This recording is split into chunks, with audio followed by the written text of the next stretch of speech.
Tonight, Greg, two teams with a lot of history that know each other very, very well.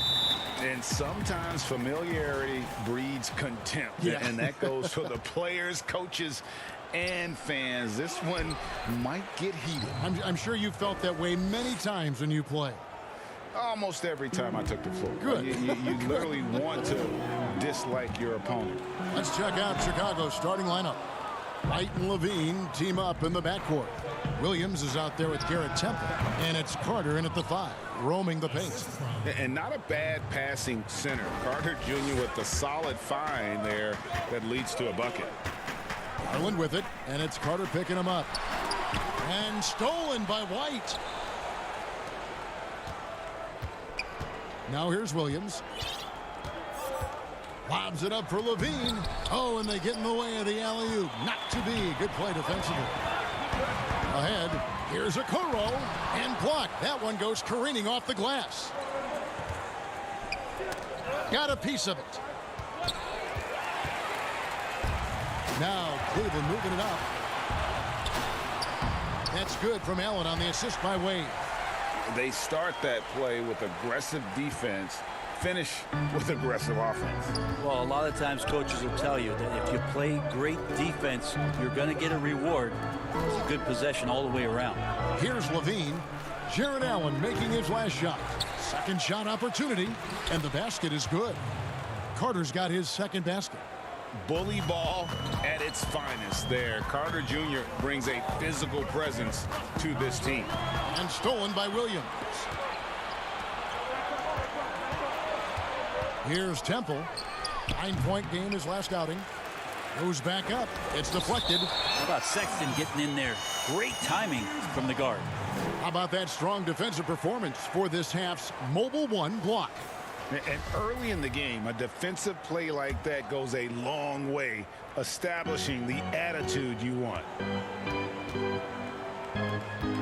To the inside. Here's Allen. And Cleveland turns it over again. Yeah, and I think he was surprised to see that pass coming his way and just really reacted too late. And for the Cleveland Cavaliers, they come in off a good outing against the Rockets in Houston. Carter, the pass to Levine. To the middle. It's tipped. White finds Williams. Back to White. Out to the right wing. 4 on the shot clock. Temple can't get it to go. Cavaliers have gone 1 of 3 from the field to start this one so far. Baseline jumper. Here's Allen. And that one's drained from the low block. A superb offensive rebounder. Allen's long arms and feel for how to get positioning helps big time. And it's Carter missing. Cavaliers have gone 2 of 5 here, making 40% so far to start out the game. Inside, here's Allen. The shot's good on the assist by Wade. Allen's got 6. You really got to hit Allen if you want to stop him. Just so long and strong from there. Levine, and Levine throws it down. Now flying high and throwing it down with the one-hander. One of his favorite moves right there, guys. Now, here's Garland. 14 points from him the last game against the Rockets in Houston. And he was also a terrific creator in that game as well. His assist totals show you what a fantastic all-around effort it was. And that one, good. How about he has yet to miss 4-4 to start. Temple dishes to Williams. Off on the layup. For Cleveland, they've gone 4 of 7 from the field, shooting over 50%. And here is Okoro. He's still scoreless so far in this one. To the paint. Here's Wade. Outside, Sexton. Stolen by Levine. White with it. Garland picks him up. White, good. Yeah, attacking the interior is something White does well. He's crafty, and he makes good adjustments against the defense.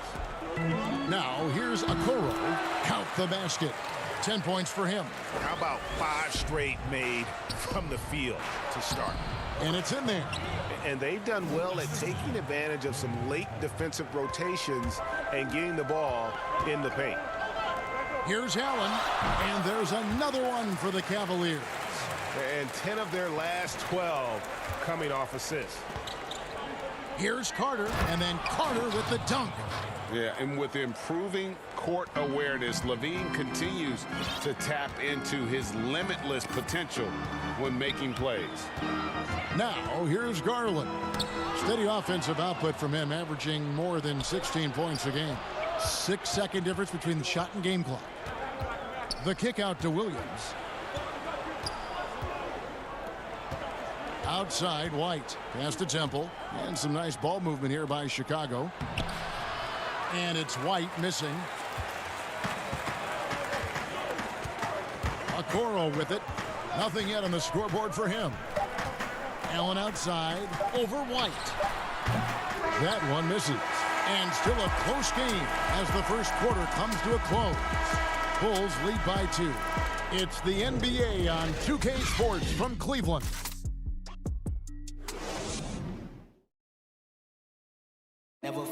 And recently we chatted with Zach LaVine about the team, and we should have energy and we should be out playing the other team. Greg trying to turn their youthful exuberance into a weapon. I like that he's focused on increasing their level of activity because it's something within their control. And if you're just tuning in, it's been a pretty even game through the first quarter. And taking a look at Chicago's performance here, guys, what have they been doing or not doing? Well, look at the turnover ratio, then look at the score. Easy to see what happened in that first period. Yeah, hopefully the opposition can recover because that first quarter defensively was unbelievable, just crippling defense. They've got JaVale McGee. Taurean Prince is out there with Allen. And it's Osman in at the power forward. That's the group for Cleveland going right now here in the second. And the jam by Levine. And with out of this world athletic ability, Levine has become one of the game's best dunkers. Down low, here's Osman. And foul on the shot. And it looks like, yep, it's a coach's challenge on the personal foul. That triggers a replay review by the officials. And this is the time now where the officials can review in closer detail what constituted the original personal foul. Getting a different angle can sometimes make it a lot easier to determine. Greg, indeed, and the one thing with replay review is that when you see the slow motion replays, you really get a new appreciation for just the immense speed at which these players are moving and how fast the action really is and how hard it can be sometimes, you know, Greg, to make the right call. And the announcement on the review is that the foul was called in error.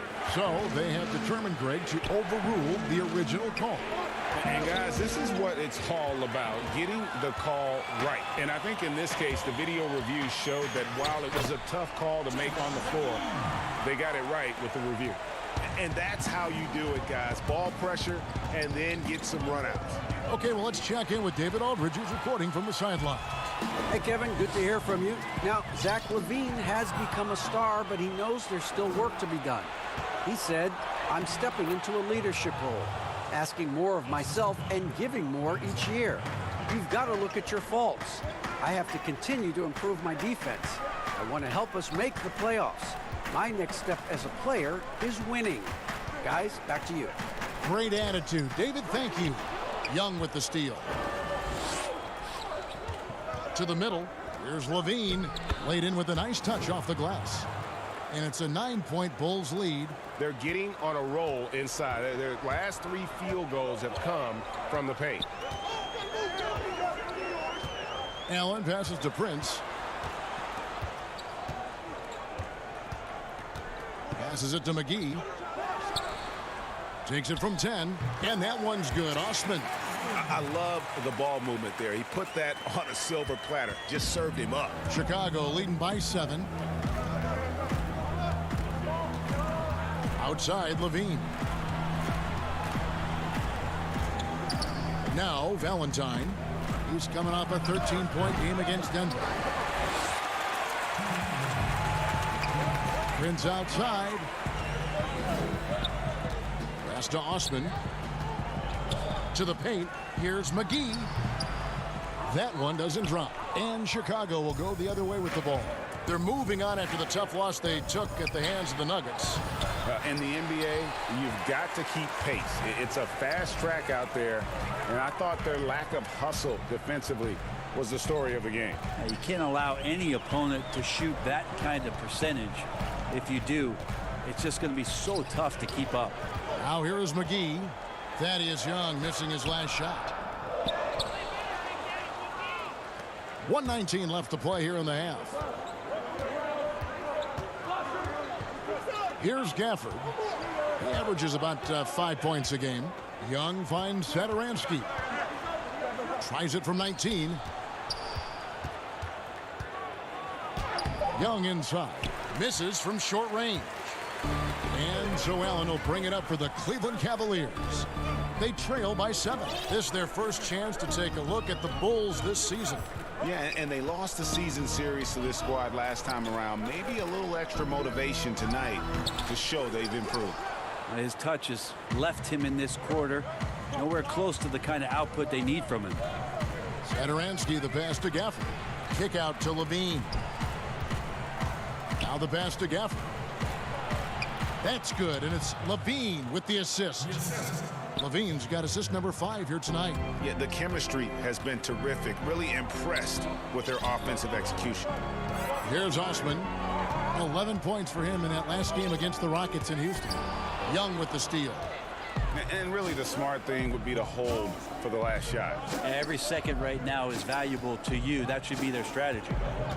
Levine passes to Valentine. Here's Gafford.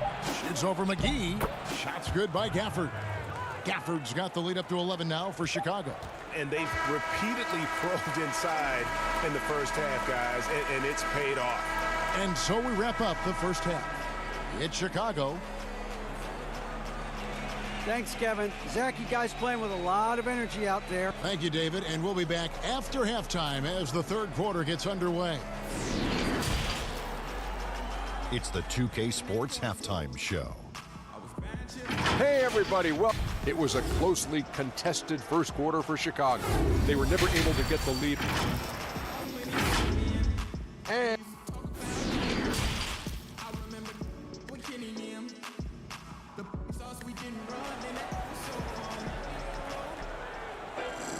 And with a big gap on the scoreboard, the second half begins with very different goals for these teams.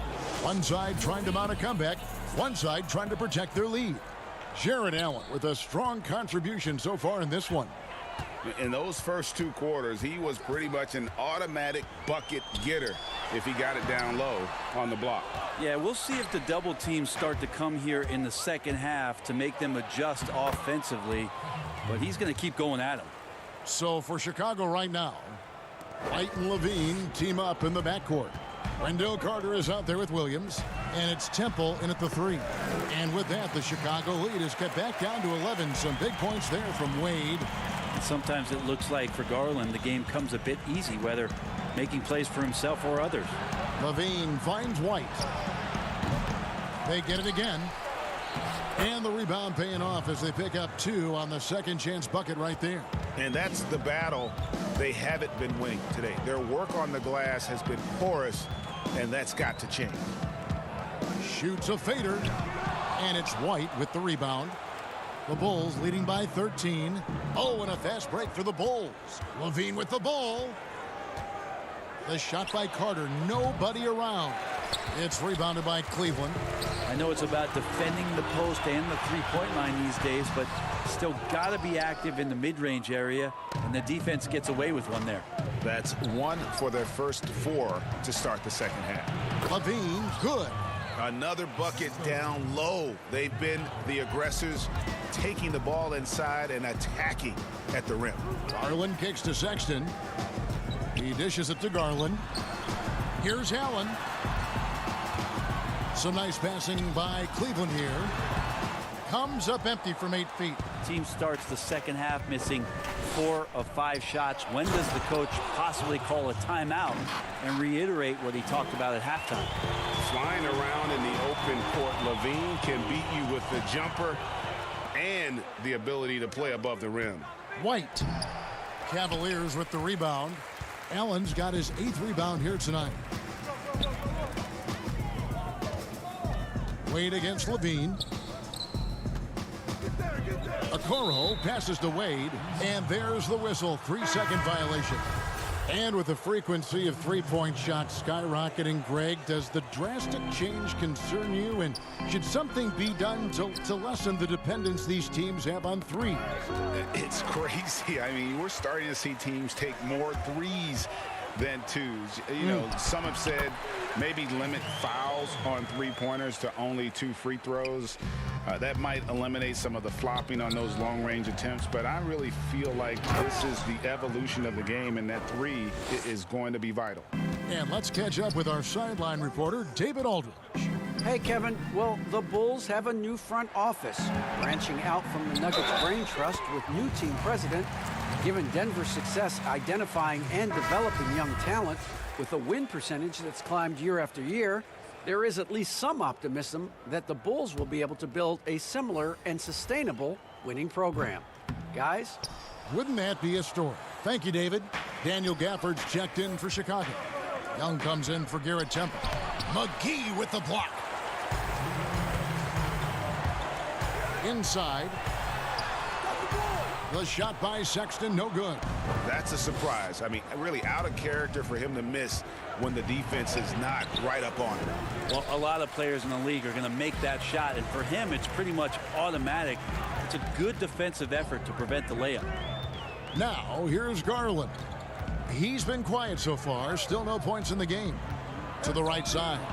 And stolen by White. And now, here comes Young, leading the break. Poked loose. Pushing it up. Windler, the pass to Sexton. And it's going to be a goaltending call here, so they'll count the bucket. Just barely too late and catches it on the way down. He's already in the air there, committed, so can't fault him for going for the block. Prince is checked in for Colin Sexton. And here's White. He'll bring it up for the Chicago Bulls. Looking ahead to their next and playing at New Orleans, they'll match up against the Pelicans. That'll be the second of this 2-game road trip.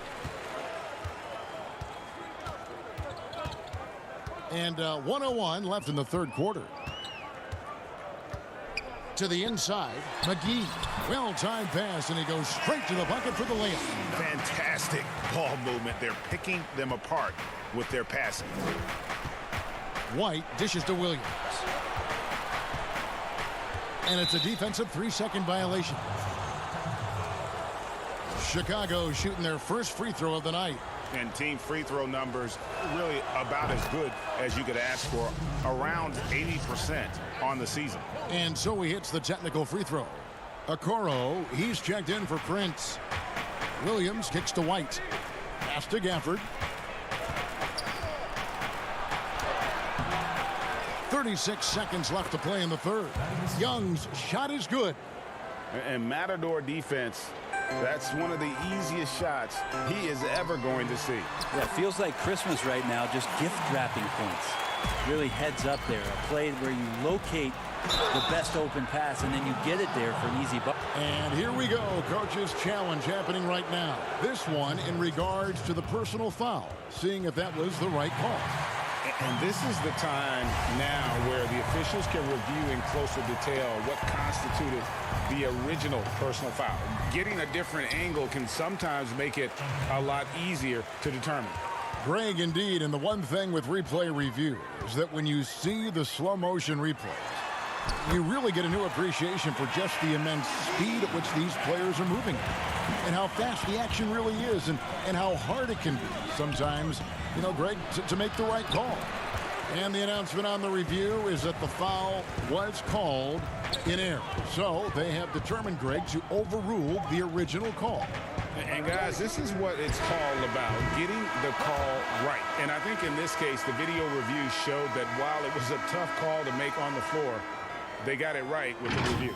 And so it's the Chicago Bulls going. And a chance right now to show you our State Farm assist of the game.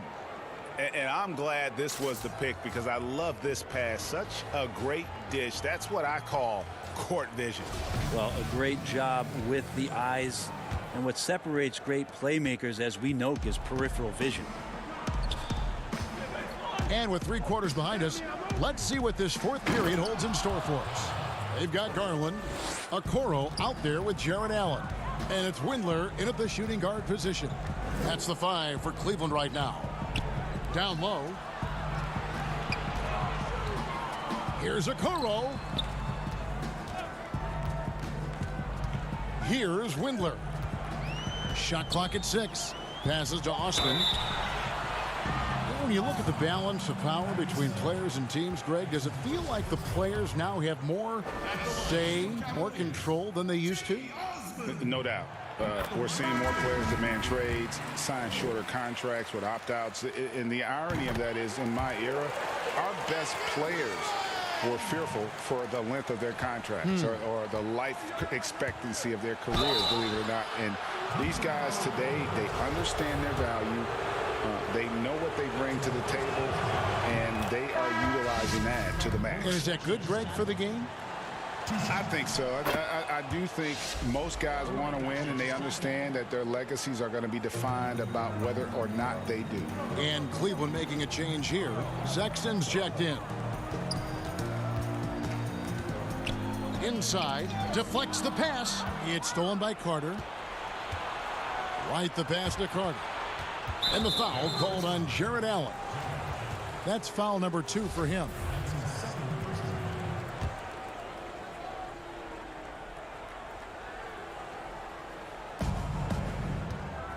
Pass to Williams. Here's Temple. Levine kicks to White. And he really seems to just have lost his touch at halftime. Nice fake there to create the shot, but it's no good. Sexton's shot is good.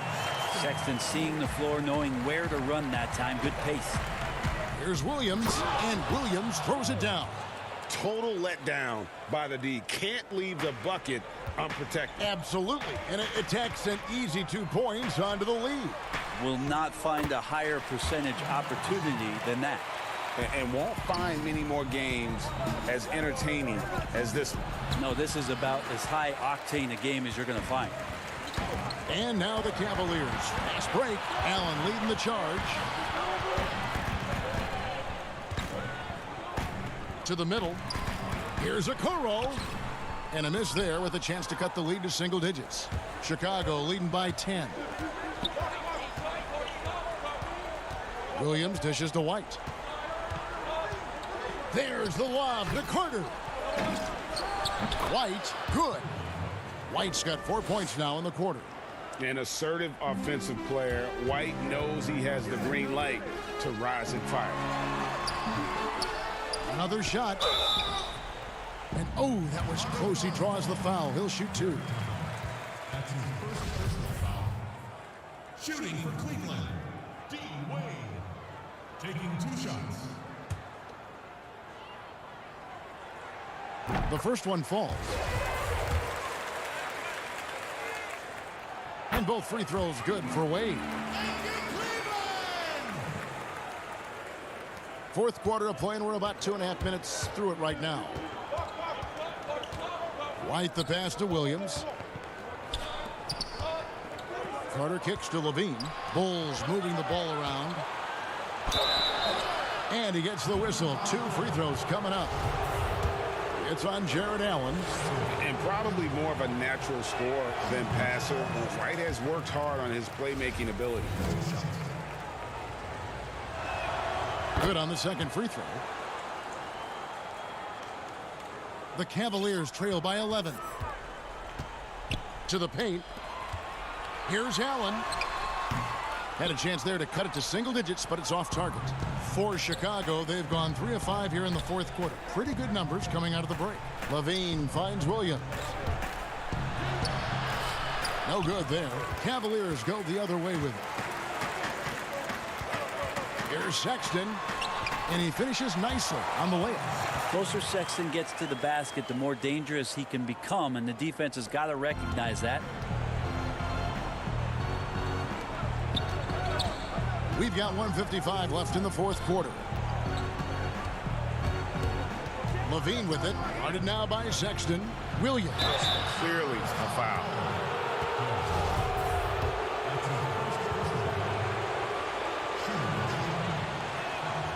Good on the first, and that'll push the lead to double digits. The Cavaliers making a switch here.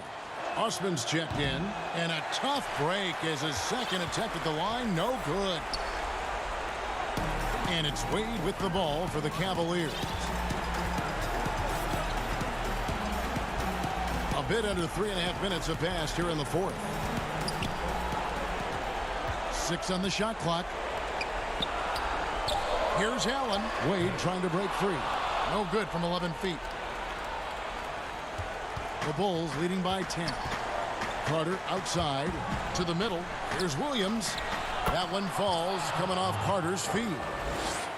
Carter's got his 4th assist with that last one here tonight. Now here's Garland. Light covering. There's the pass to Allen. Over Carter. Wade kicks to Garland. Back to Wade. Allen right side.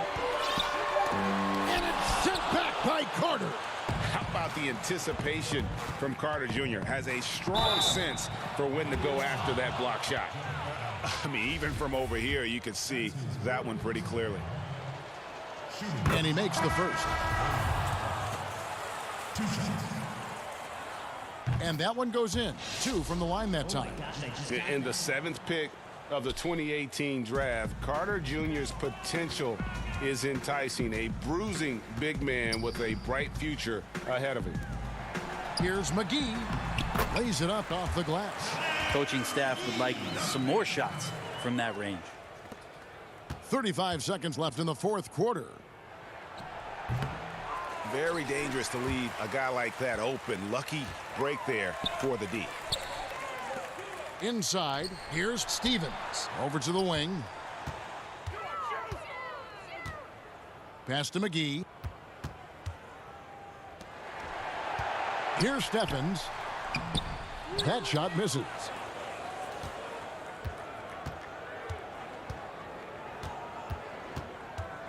Passes it to Valentine.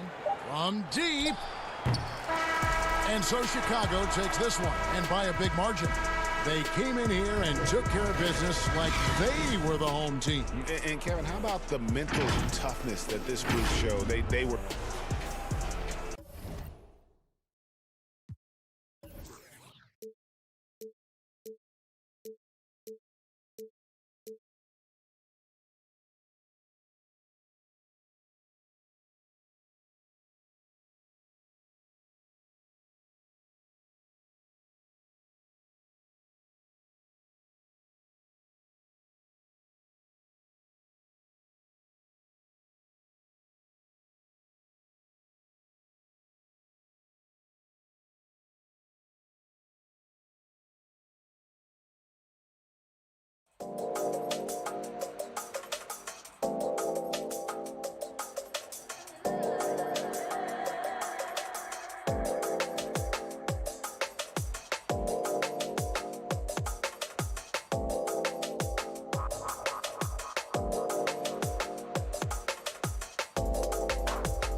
Downtown Indianapolis moving at warp speed in this time.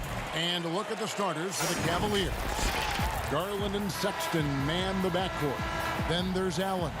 Then it's Okoro. And it's Wade in at the power forwards position. And for the Pacers, Sabonis and Turner up front. Then it's McDermott.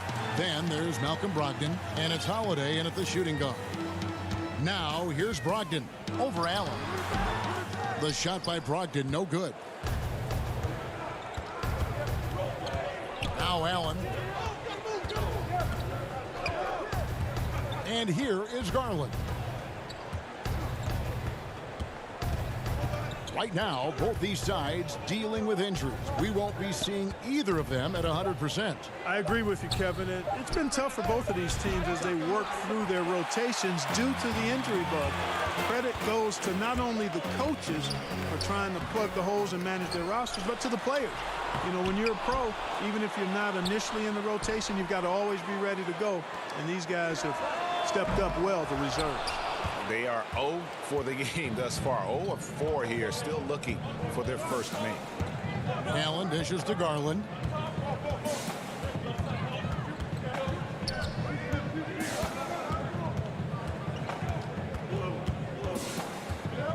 Right wing, 5 on the clock.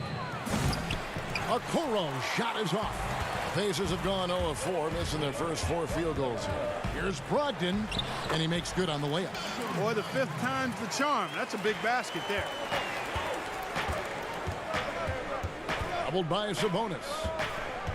Here's Wade, and that'll be 2 free throws coming up. Officials on the call with the foul. That's on Malcolm Brogdon. First trip to the free throw line for him in this one. Numbers this year at the line below 70, so when he's getting to the line, not nearly as effective as you'd like. Guys, I think free throw shooting is all about rhythm and confidence, and he hasn't been able to establish any rhythm there this season. And, you know, we can't measure heart. I mean, he's not as big as the other power forwards, but his jumping ability and mindset is incredible. Now, here's Garland.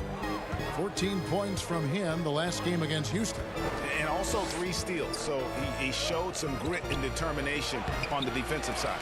Well, you know, this is what happens. You can't afford to lose concentration even for a nanosecond. It's Brogdon on the wing. His 3-pointers off the mark. And he didn't punish them for the weak coverage there, but they can't count on him to continue missing. And it's sent back by Turner. There's the defensive presence they want from Turner, hustling and using his mobility to send it back. And he gets the whistle for the 3-second call. Some changes for Indiana. Jeremy Lamb comes in for Doug McDermott. And it's T.J. McConnell in for Brogdon. Turner finds McConnell. Holiday, no one around him. And once again off the mark by Indiana. The Cavaliers trail by 3. Here's Osman. Okoro passes to Sexton. The 3-pointer no good. Indiana's gone 0-3 from 3-point land. Nothing yet going outside. Here's Lamb. Cavaliers with the rebound. And already they've staked out a noticeable advantage in terms of aggression and controlling the backdoor. And the trend they'd love to continue right through the next 3 quarters as well. Passes it to Holiday. He trains the quick shot. And here are the Cavaliers now. The Pacers beat them last time when these 2 teams met in Indiana. And they'll want to show that they're a much better team than they demonstrated last time out against these guys. At the very least, avoid another blowout. And it really was the turnovers that fueled the blowout. A lot of questionable, poor decisions by them with the ball. And when that happens, you can get blasted. And staying with the play, Sabonis. Well, I love the aggressive nature with which Sabonis offensive rebounds. He hustles, he's got great energy, but he's also pretty skilled. And you saw all of that right there. Now, here's Garland. He's gotten some minutes, but nothing on the board yet. McConnell kicks to Turner in a wide open look for Lamb. And he can't extend the lead to double digits. The Cavaliers trail by 7. And that's out of bounds. Cleveland will retain possession. Shakar Sampson's checked in for the Pacers. Aaron Holiday comes in for Justin Holiday. Here's McGee. Count it. Well, that's good work by Prince there, spotting the open man and then putting the ball on target on time right in the shooting pocket. Outside, Lamb. Some nice passing here by Indiana. Holiday with the three. And that one is off. And Cleveland the other way now. Down low. Uses the glass to finish the layup. It really does make the game easy for your teammates when you can lead them to the rim that well with a pass. On the wing, Lamb. The pass to Sampson. Out to the right wing. To the inside. And a rebound goes to the Cavaliers. Here's Garland. Steady offensive output from him, averaging more than 16 points a game. Osman off with the layup. He could go. He made it. He caught it. Big time. Wow. Oh, incredible buzzer beater there, guys. This crowd is going wild. And so it's Indiana with their lead standing at 6 points here at the end of the quarter. They've set the tone. They love their tempo. They're going to be very tough to stop. We'll take a quick break and then back to the action here. And if you're just joining us, we've played through one quarter in this one. And before we move on, what do you guys think about what we've seen so far from the Pacers? Well, they used the fast break to generate some easy buckets before the defense could get set. And, you know, for them guys, it's all about tempo. Keep the pressure on and do so as much as possible. All fueled up and ready to go. Let's reset the lineups courtesy of Gatorade as the second quarter gets going. And so in the game for the Cavaliers, they've got Garland. Jared Allen is out there with Prince. And it's Osman in at the 4 spot. Here's Sampson. And at the top of the key, McDermott. McDermott does a solid job scoring close to the basket at 6'8". His size allows him to capitalize from there. Taken away by Holiday. And again, Indiana running the floor. McDermott with it. Garland picks him up. Agile play to get his hand in there and get the steal. Intelligent play to immediately start the break. Allen right side. Turner with the steal. McDermott with it. He's provided them with some scoring punch and is averaging 13 points a game. Knocked away. Sampson, the pass to Holiday. And it's slammed in by Holiday. And I think that play sort of sums up what we've seen tonight. Just simply being outplayed both sides of the ball. Smart basketball defensively, turning into easy points. Now, here's Garland. He's been patient so far. Nothing on the scoreboard yet. It's a +5 advantage for them in rebounding after that one. Sampson, the pass to McDermott. Yep, that one goes. Oh, great ball movement there.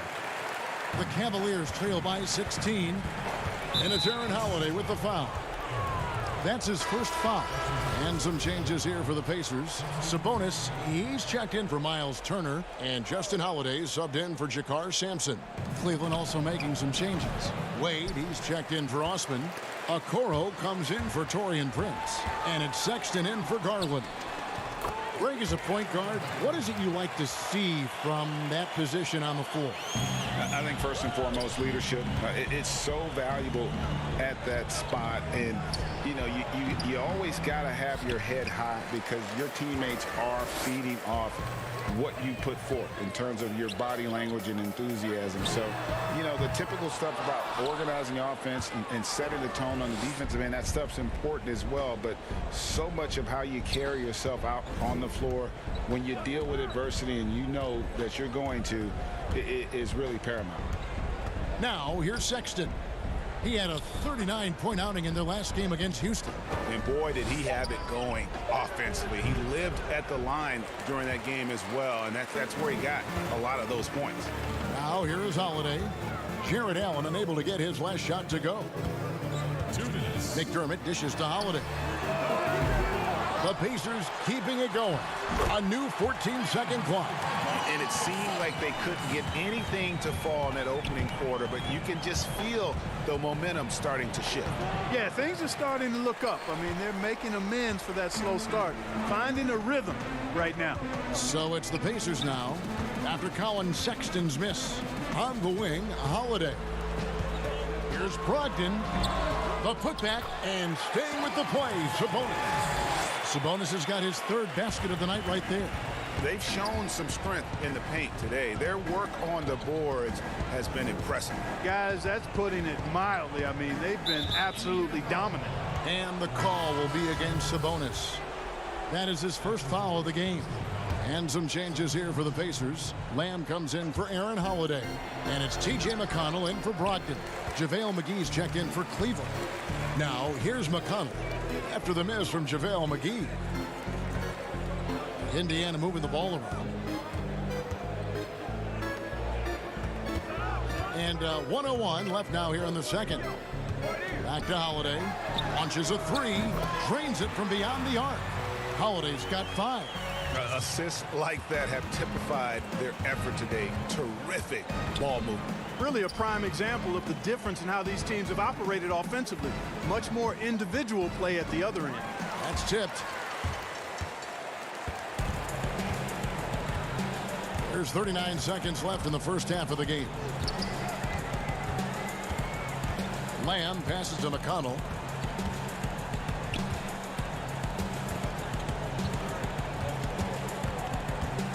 And oh boy, a lot of contact there, but he gets the call and will shoot 2. No question, he got bumped on that shot. Yeah, the officials didn't need to talk that one over. It was obvious. He's getting his first free throw attempt of the night right now. Not the best statistic for him in terms of his performance at the line. Very low numbers. Guys, when you compare against last year, I mean, this season has been a pretty painful drop-off in his free throw numbers. I mean, he's not making the key chances he's getting at the foul line. Looking at who's out there now for the Pacers. Miles Turner, he's checked in for Doug McDermott. And Jakar Sampson subbed in for Justin Holiday. And Turner kicks to Sabonis. For 3. And so it's Indiana rolling along with a 27-point lead as we wrap up the quarter. Their defense has been active and effective. And we've got more NBA action on 2. And now, the 2K Sports Halftime Show. Hey, welcome back. The first half mercifully coming to a close. So it's Indiana who's out on top at the half. They are completely in control of it. And that should do it.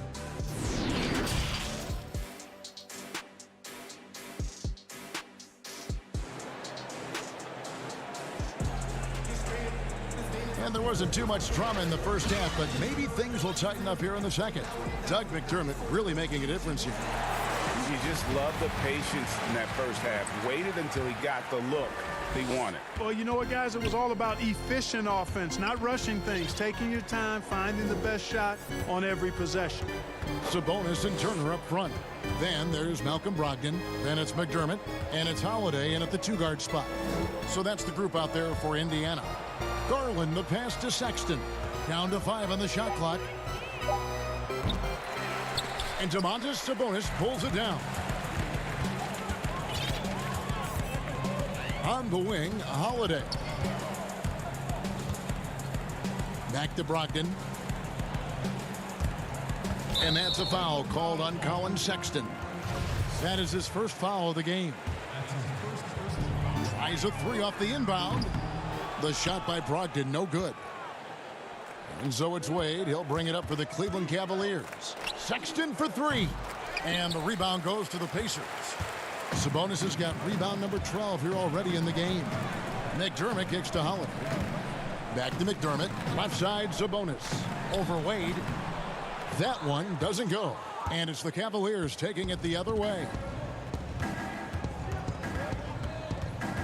Now, here's Garland. Guarded closely. To the paint, Turner with the steal. Now here's McDermott. He's got 6. Oh, Turner in position. Not going to go that time. And they start the second half with 3 straight misses. Here's Sexton, and the layup's good off the glass. Sexton's got the first points of the second half here for Cleveland. Yeah, the easy hoop assisted by Allen that time. He's developed a nice passing game. Holiday, the pass to Sabonis. Ugly start to the second half. They've missed their first 4. They've got to get on track. Well, I like this young man, Jared Allen. He's still working to find consistency in his offensive game. He's a really good leaper and finishes at the rim, protects the rim. But his strength right now, which will always be his strength, I think, is his defense. He's outstanding at that end of the floor. Just 1 for 4 from the field, not the way they wanted to start the second half. Brogdon looking it over. Holiday, the pass to Sabonis. And slam dunk by Sabonis. And you know what? At 6'10", dunking is low stress for Sabonis. Solid at getting himself inside for these throwdowns. And Clark, with Allen, he's still young, and the comfort on offense has yet to really find it. Yeah, and you know what? I think he's really scratching the surface there, Greg. I mean, this kid is only played 1 year in college. He's shown you that he can defend at a high level, and he looks like he's a worker, so I think his offensive game will ultimately catch up with his defense.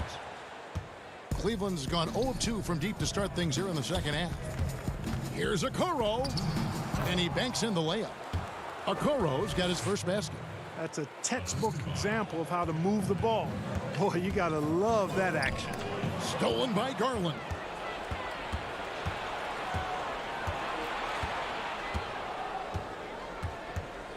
Pass to Okoro. Puts up a 3. Inside, McDermott with a steal. And Brogdon with a clear path to the rack. Throws down the breakaway jam. Love how Brogdon runs when the break is on, determined to beat everybody down the floor. Second half here. We're just over 3.5 minutes into it. And Sexton has it in the corner. Lets it go from the wing. And Domantas Sabonis pulls it down. Sabonis has got 13 rebounds in the game. Class eating. Holiday with the 3. And a rebound goes to the Cavaliers. Allen's got his 6th rebound on the night. His shot's just, it's not there right now. With his team leading, perhaps, let's focus on some other areas of the game. Too long in the paint, and he's hit with a 3-second violation. The Pacers have been perfect at the line so far, albeit just 2 for 2. And typically a strength of theirs, 79% on the season. And the technical free throw is good. And the 2016-17 Rookie of the Year continues to impress. Brogdon is a valuable role player who does a lot of things well. Looking at who's out there now for the Pacers. Goga Bitadze's checked in for Turner. J.K. Sampson comes in for Sabonis. Jeremy Lamb's checked in for McDermott. And it's T.J. McConnell in for Justin Holiday. Well, good job that time by Prince putting his muscle on display. Excellent work fending off the contact and capitalizing. Bitadze can't hit. Cavaliers have gone 4 of 9 from the floor so far in the third. Here's Dotson. Here's Windler. Still looking for his first bucket in this one. Here's McGee. A rebound by Bitadze. Here's Brogdon. And that shot was up in time, but doesn't go in. And so it's the Indiana Pacers finishing the quarter up by a whopping 24 points. And they've created a bunch of turnovers with that terrific D. And don't go away. We'll be right back. And as we head into the fourth, we'll see if there's a comeback in the works or if it's more of the same from the first 3 quarters. And so in the game for the Cavaliers, we've got Prince. Garland is out there with JaVale McGee. And it's Osman in at the 4-man position. Holiday gets the bucket. Frankie, we hear this a lot. It's almost too popular now to say good offense beats good defense. Being a defensive-minded player yourself, do you agree with that statement? Absolutely, Kevin. And the thing is, in today's game, when I played, there was an era, you could hold teams in the 80s and 90s. You could go a quarter and keep them at 12, 15 points. You can't do that now. And now, yep, this will be a coach's challenge. We thought that might happen, triggering a review of the personal foul. And I think when it comes to some of the more difficult calls to make, personal fouls can be tough. The action is so fast that it's really tough to catch everything in real time. The wonders of technology, Greg. We've seen replay reviews so effectively, and involving the coaches by being able now to challenge like this is something a lot of people have been hoping for.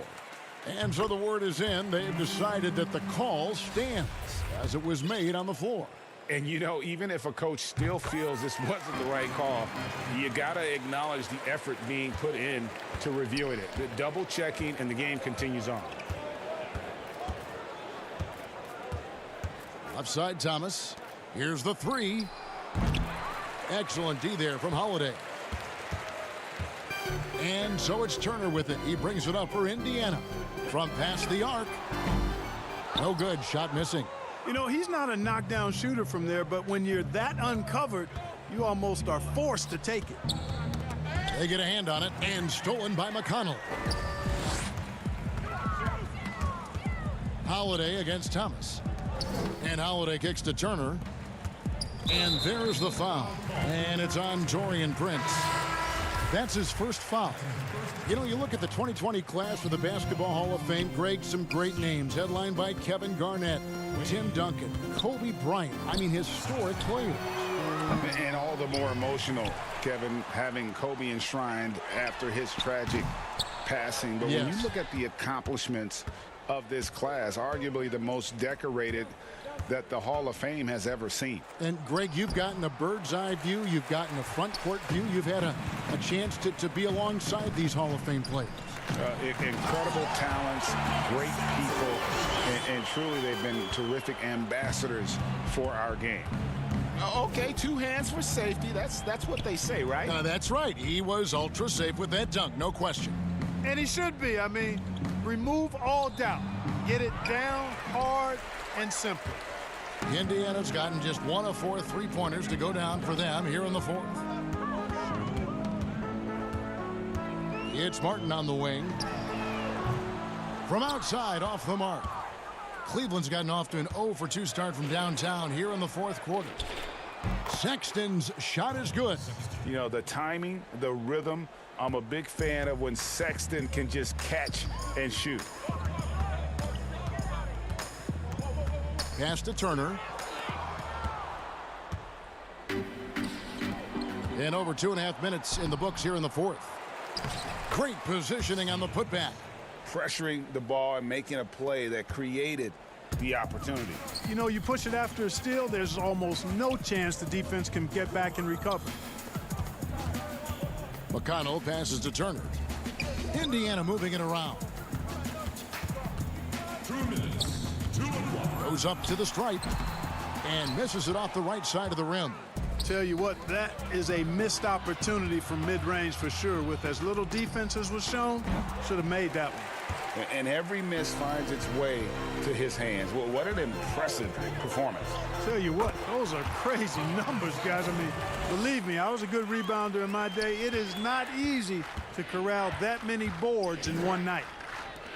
Sexton for 3. And the rebound goes to the Pacers. 1:31 left in the fourth. Pass to Sampson.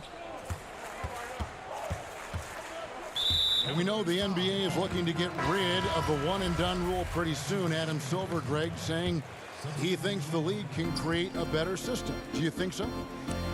I think they can create a better system for some. I think the growth of the G League, no doubt, is instrumental in that new system.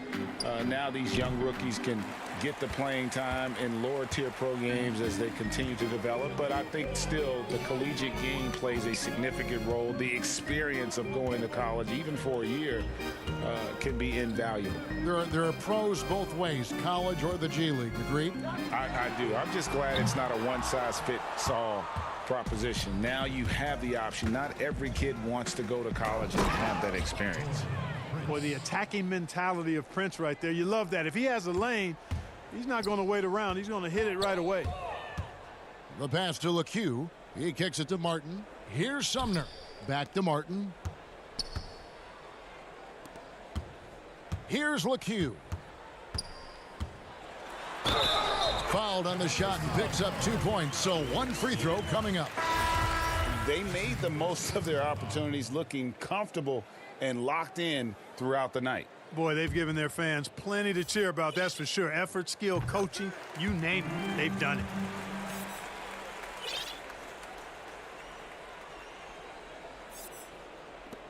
.27 seconds left in the game. Pass to Windler. And the rebound goes to Martin. Here's LeCue. Pass to Sumner.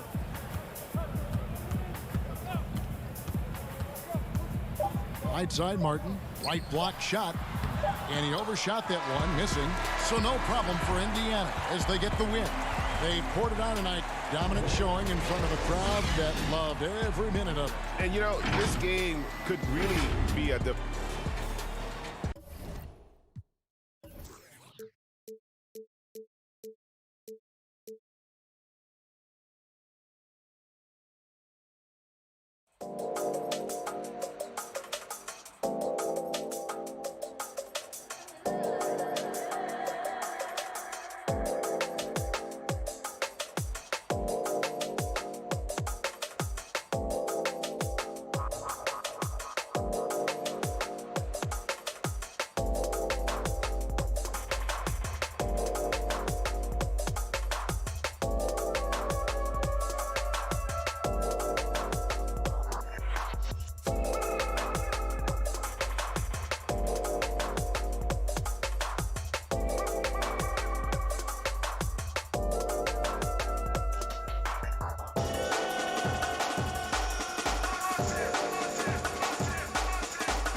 Welcome, folks. Thanks for tuning in. A moment now to check out some numbers for Malcolm Brogdon. And he's lost some of his feel for the three-point shot. It's been a tough month for him from long range compared to earlier in the season. And now he might be starting to press, which can lead to even more problems. Now let's take a look at the Bulls' opening lineup. White and Levine team up in the backcourt. Williams is out there with Carter. And it's Temple in at the 3, the small forward. And for the Pacers, Sabonis and Turner up front. Then it's McDermott. Then there's Malcolm Brogdon. And it's Holiday and it's shooting guard. So the Indiana Pacers able to put the first points up on the board. Here's White. That's good on the jump shot. When you look at the regular season, Chris, was there a part that was more difficult, the start or the end, or maybe somewhere in between? I would say it's somewhere in between, because the physical toll, is felt most down the stretch. But you get a time to refresh and renew and get back to it. So it's the Pacers now, after Chicago picking up a basket just moments ago. About 1 minute into the first quarter. All alone. Unable to get that one. And it's the Pacers taking it the other way. They're looking for a little bit of redemption in this one after the loss to them here last time. And their last time playing this club, foul trouble became a big problem for them. Their starters had to take an early stint on the bench.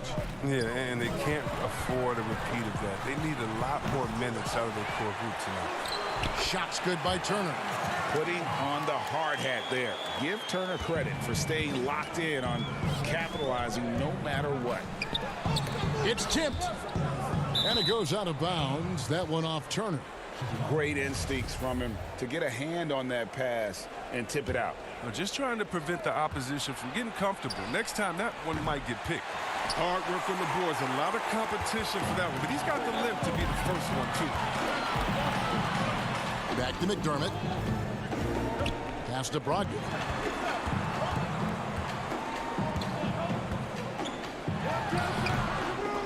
Knocks it loose. The Bulls have gone 1 of 3 from the field to start this one so far. White the pass to Carter. And it's sent back by Turner. White, good. Pacers have gone 2 of 5 here, making 40% so far to start out the game. To the middle, and it's slammed in by Turner. A primary responsibility of Brogdon. When someone is open on his squad, he gets it to him. And Levine throws it down.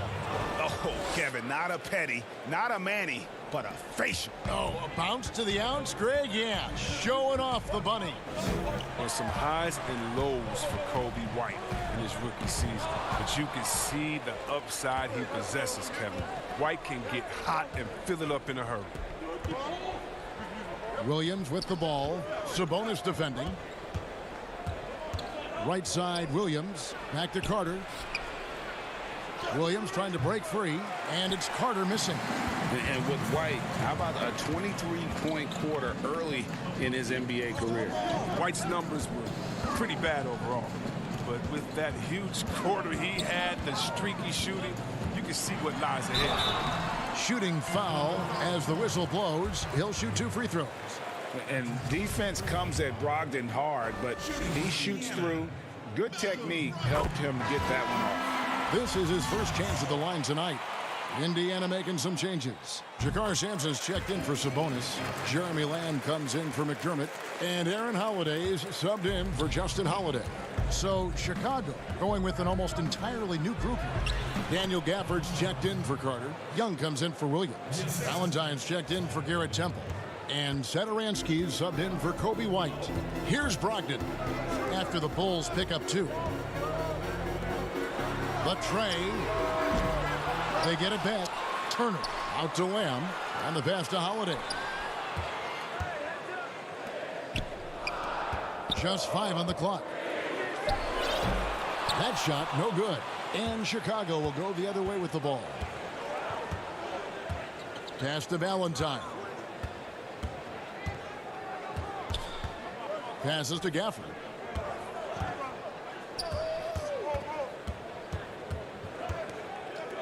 Over Holiday.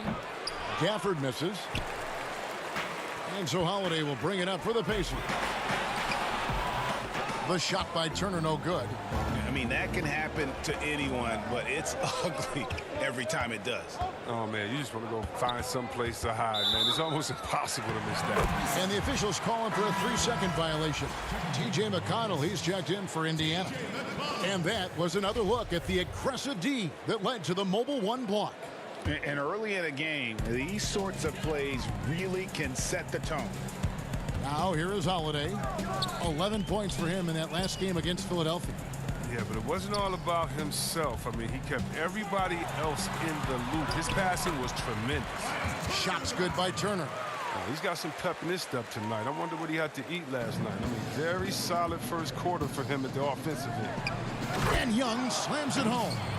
Capable of doing many things well. Levine has a good sense of when his guys are open. Pass to Holiday.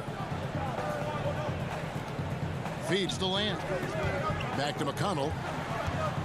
He kicks it to Lamb. He can't get it to go. That's one he knows he should have drained. It's a tie game in Indiana. Let's take a quick break now, and then it's on to the second quarter after this.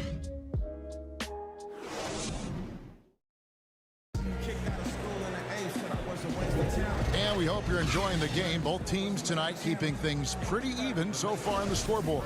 And when you consider how the Pacers are doing, guys, what do you think? Attacking, drawing fouls. They won that first quarter at the line. They were just the more aggressive team. I mean, feeding off this crowd's energy. We've got Miles Turner. T.J. McConnell is out there with Jeremy Lamb. And it's Holiday in at the 2. So that's the group out there for Indiana. It's his first trip to the line. And he has grooved his stroke at the line this season and been able to maintain it with an average of 90%. And see, well, Satoransky doesn't have many years of NBA experience, but he plays like a vet due to his time over in Europe. I agree with you, G.A. Satoransky's he's a great decision maker. He's been a winner and a natural leader in the locker room. Every player he's played with has had great things to say about him. That one good for 2. And really, it's been a major aspect of their offense in the early stages here. Their success working the ball inside and getting points from close range. That's a shot they're always happy to get, even when he blows the finish. And Lamb, here we go. Turner dishes to Lamb. Here's Sampson, defended by Young.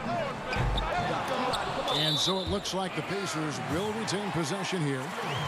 As we get a break in the action now, let's take a look at the East and how the teams are stacking up. You look at the Bulls. They've managed to crawl down to the 9th best record in the conference. And checking out Indiana, tied up with them. And looking at Chicago, they're one of those teams that hasn't quite figured it out this year. A lot of talent, a lot of heart, but nothing to put them up on that next level.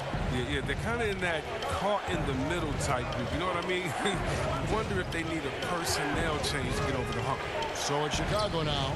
The Pacers making the shot. Good. And the wily strength of Levine. I mean, he does a great job fending off the defense on the way up. Pacers have gone 2 of 3 from the field here to open the second quarter. Outside, Lamb. And here in the second with about a minute and a half gone by. Here's Turner. Valentine grabs the board. And here we go. Here's Satoransky, and he goes in for the dunk. Man, he's such a capable scorer in transition. I mean, once Satoransky gets a step on the D, you got to look out. Stolen by Satoransky. Here's Valentine, and the layup falls. Valentine's got the lead up to 4 now for the Bulls. Okay, listen, you got to body him up when he's in the paint. If you play off of him, then that's just 2 easy points. And still, he's scoreless. Boy, they could use just a little bit of help from him. Here's Satoransky. Turner with the steal.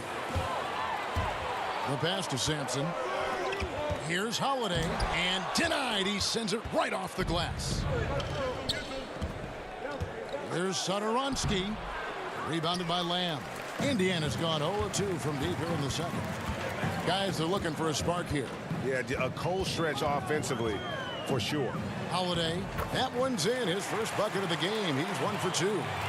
No doubt, Greg, you are known being a gritty, in-your-face defender. And when you think of the most hard-nosed point guards in the NBA today, who comes to mind?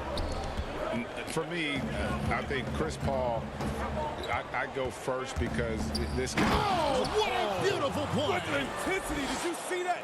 Great. Easy to see why Levine won the dunk contest in 2016. I mean, he has endless ups. And there it is for him. Sampson's got 6 points in the quarter. I mean, it took him a long time to get into the flow of the game, but the points are starting to come for him now. Pass to Valentine. Back to Levine. Kicks it to Young. And it's sent back by Turner.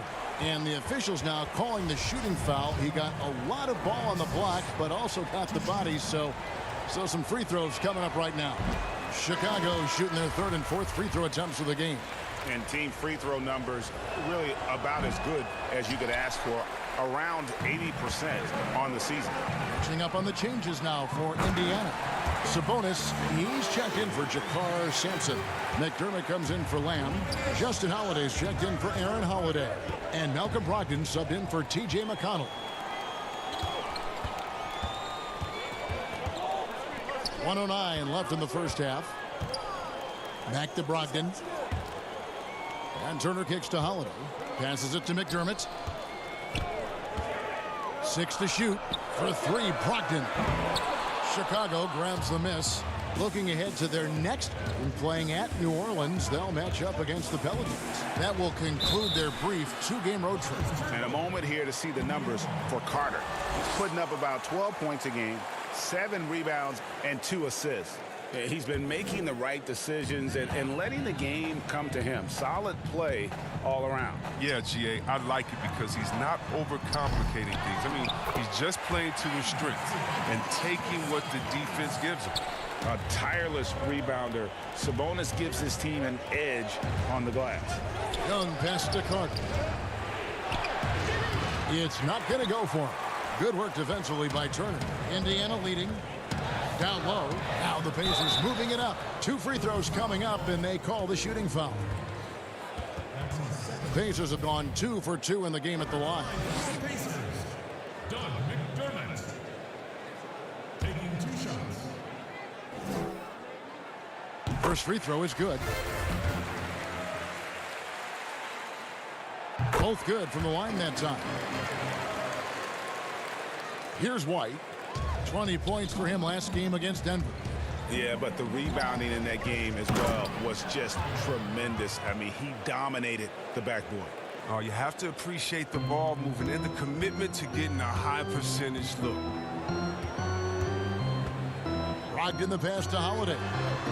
And a great assist by Brogdon as that one goes in. Holiday's got the lead up to 5 now for the Pacers. White dishes to Carter, and it's sent back by Turner. And that's it for the first half of action in what's been a very close game here. Indiana out in front. The 2K Sports Halftime Show. Hello. For the Pacers, the first quarter was pretty even. The period wrapped up with the teams on level. And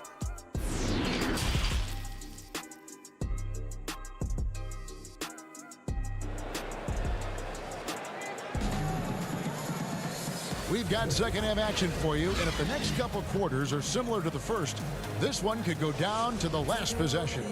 You gotta like what Miles Turner, guys, has done in this game. And he was an absolute monster on the offensive glass in that first half. I don't know how you slow him down. Yeah, you must try to match his energy level first and foremost. But right now, he's just out hustling guys to the ball. Well, we've got a moment. Let's set the floor. Brought to you by Gatorade, all fueled up for the second half. Taking a look at the Bulls. White and Levine team up in the backcourt. Garrett Temple is out there with Williams. And it's Carter in at the pivot, manning the middle. Bulls trail by 5. Levine passes to Williams. And it's slammed in by Williams. Those plays can make a difference in a game like this. Well, you know it's going to fire up, Greg, everybody on that bench. And rightfully so. Also, how lackluster was the defense right there with the score this tight? Stolen away. Nice job to interrupt the alley-oop attempt there. And here we go. Fast break. Levine's got it. Trying to find White. Gets it to him. Now the feed to Carter. Right side, Williams. Back to Carter. Turner with the steal. It's Sabonis with the drive. He gets it in there. Sabonis has got his second basket of the night. Getting inside, Sabonis finishes strong. You can see how comfortable. And talk about putting some extra on it. That dunk was way over the top. Close game or not, he's going to finish firm when he gets the space. Left side, Turner.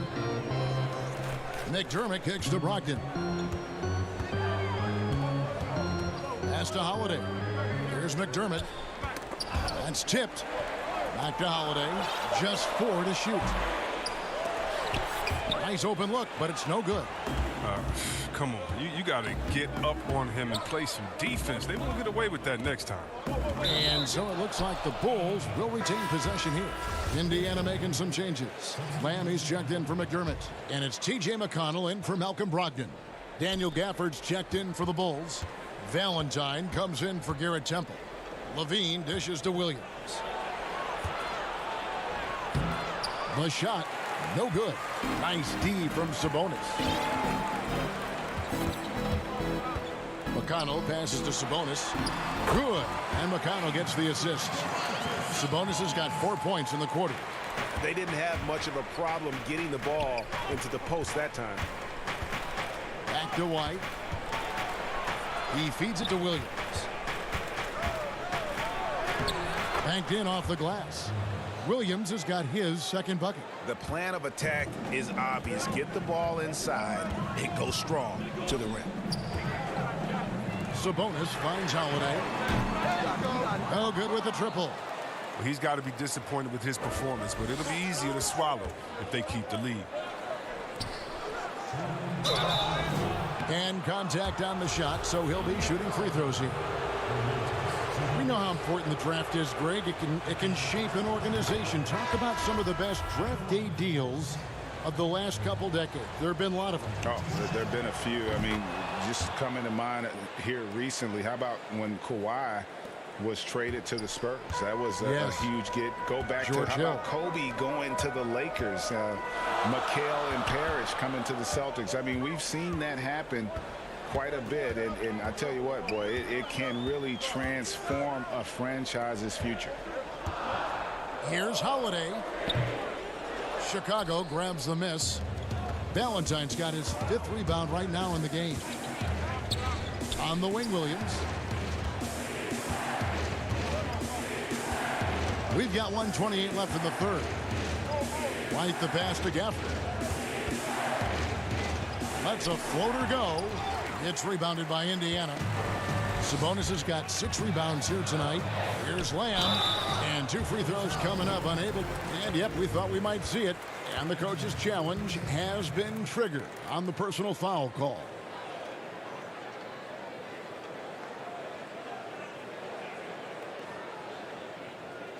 And I think when it comes to some of the more difficult calls to make, personal fouls can be tough. The action is so fast that it's really tough to catch everything in real time. The wonders of technology, Greg. We've seen replay reviews so effectively, and involving the coaches by being able now to challenge like this is something a lot of people have been hoping for. And so the word is in. They've decided that the call stands as it was made on the floor. And, you know, even if a coach still feels this wasn't the right call, you got to acknowledge the effort being put in to reviewing it. The double checking, and the game continues on. Back to White. The kick out to Young. He lobs it up. Oh, a nice defensive play to disrupt the alley-oop. Now the Pacers moving it up. Outside Holiday. And the Pacers can't get it to go. Chicago trailing here. For the tie, the rebound by Turner. Turner's got rebound number 7 for him tonight. And there's the pass to McConnell. Back to Lamb. Pass to Turner. Just 5 to shoot over Young. It's deflected. Something that's kept this game close is the fact that the rebound stats for both teams are almost identical. The shot goes down and it gets this game back to even.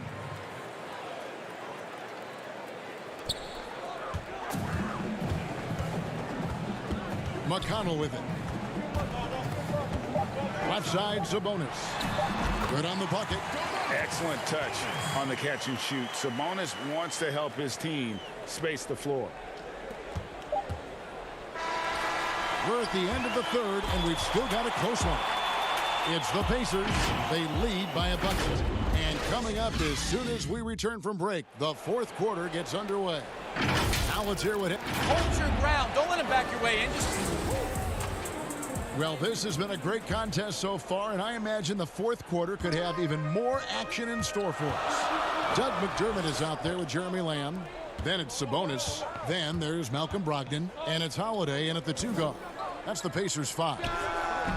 McDermott can't get it to go. And so it's Carter who brings the ball up for the Bulls. A 2-point game. Williams can't get it to go. Here's Holiday. Lays it up and banks it in. Holiday's got the first points up on the board here in the fourth for the Pacers. And it's Carter penetrating, makes it off the glass. What concentration from the big man right there. Carter Jr., I mean, he's experienced at converting difficult baskets. To the inside, McDermott. And finished off by McDermott. Fundamentals, guys, using the one-hand slam. Really makes the basics look pretty exceptional.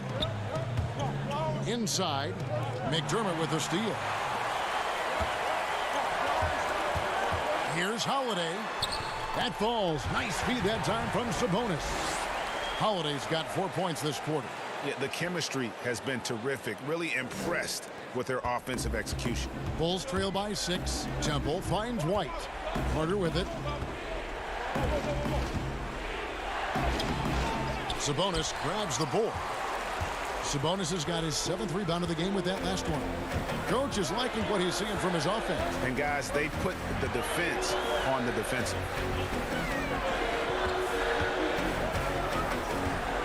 Passes it to Brogdon. Outside Holiday. Rebound by the Bulls. Here's Gafford. Takes it up with both hands and rips it down. Oh, and he went for the two-hander on the slam, using some muscle. Some urgency from him there. Sure. Out to Lamb. Pass to Holiday. Williams with the steal. Here's Temple. Dishes to Carter. Williams passes to Carter. Here's White. Money from the wing. Now just a 2-point Indiana lead.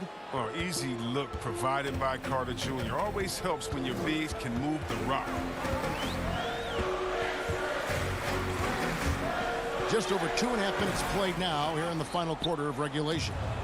And the well is running dry for him right now. Nothing falling. Yeah, he just hit a rough patch. He's trying to climb out of it, but he hasn't been successful.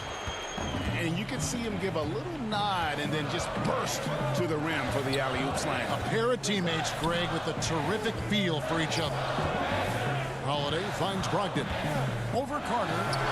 And good, and it takes a nice bounce off the right iron and down. And the Pacers lead by 2. There's the lob to Carter. That one, no good.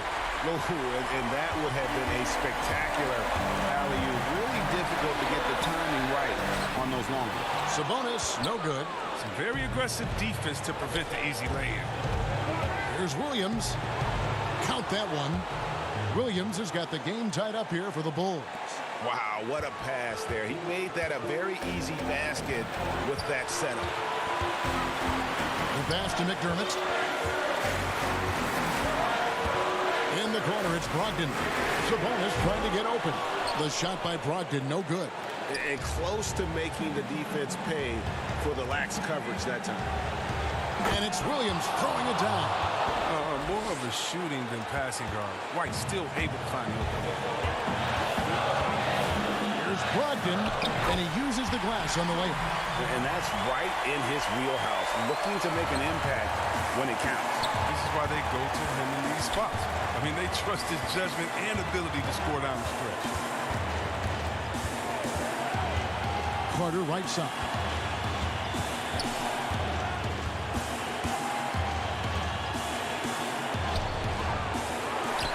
There's 49 seconds left in the fourth quarter of this one. Nice D from Sabonis. Lamb. Headshot off. White with the defensive effort. Bulls moving the ball around. Count it! And you can't get a bigger bucket than that. That's why they put the ball in his hands. They know they can count on him to make crucial shots. Blocked in the pass to Lamb. It's hauled in by the Bulls. We can probably expect to see him slow it down now. Yeah, I think you want to milk your possessions. Carter. Yes! Late in the game, up big, they continue to attack. And it's not about running up to score. It's about closing the door on any kind of comeback. Right side Holiday. Back to McDermott. And so the big win by Chicago in a tight game. A truly gutsy performance away from home. You know, it really was. And Kevin, when this one was hanging in the balance late,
Let's meet your Chicago Bulls.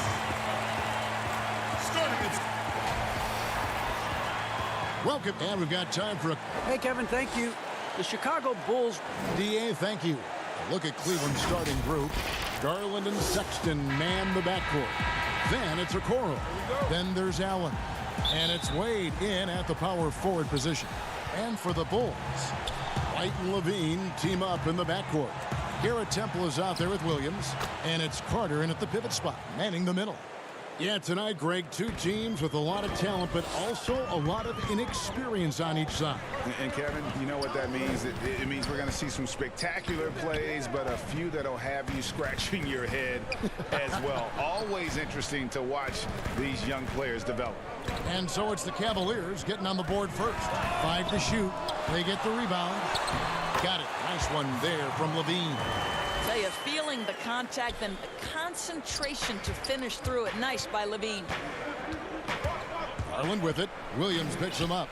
Got that bucket in no time at all. What nice work to get the high percentage look, and he doesn't make any mistake with it. Levine dishes to Carter. Outside, White.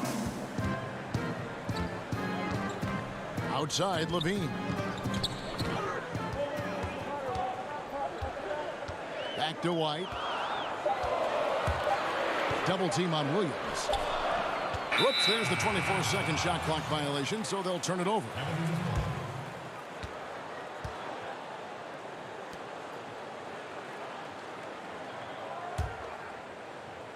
And so it's Cleveland with it. Allen in the post. Carter on him. Allen's shot is off. Boy, 9 times out of 10, that's going in. I'm sure he surprised himself with the miss. Pass to Temple. A 3-ball. Bulls with the fresh shot clock. The shot by Williams, no good. For Cleveland, they've gone 2 for 4 from the field so far today. At the elbow, Sexton. Keeps it alive and staying with the play, Allen. Well, so often we're talking about Jared Allen's length, and he does it nicely on the offensive glass right there. And so it looks like the Bulls will retain possession here.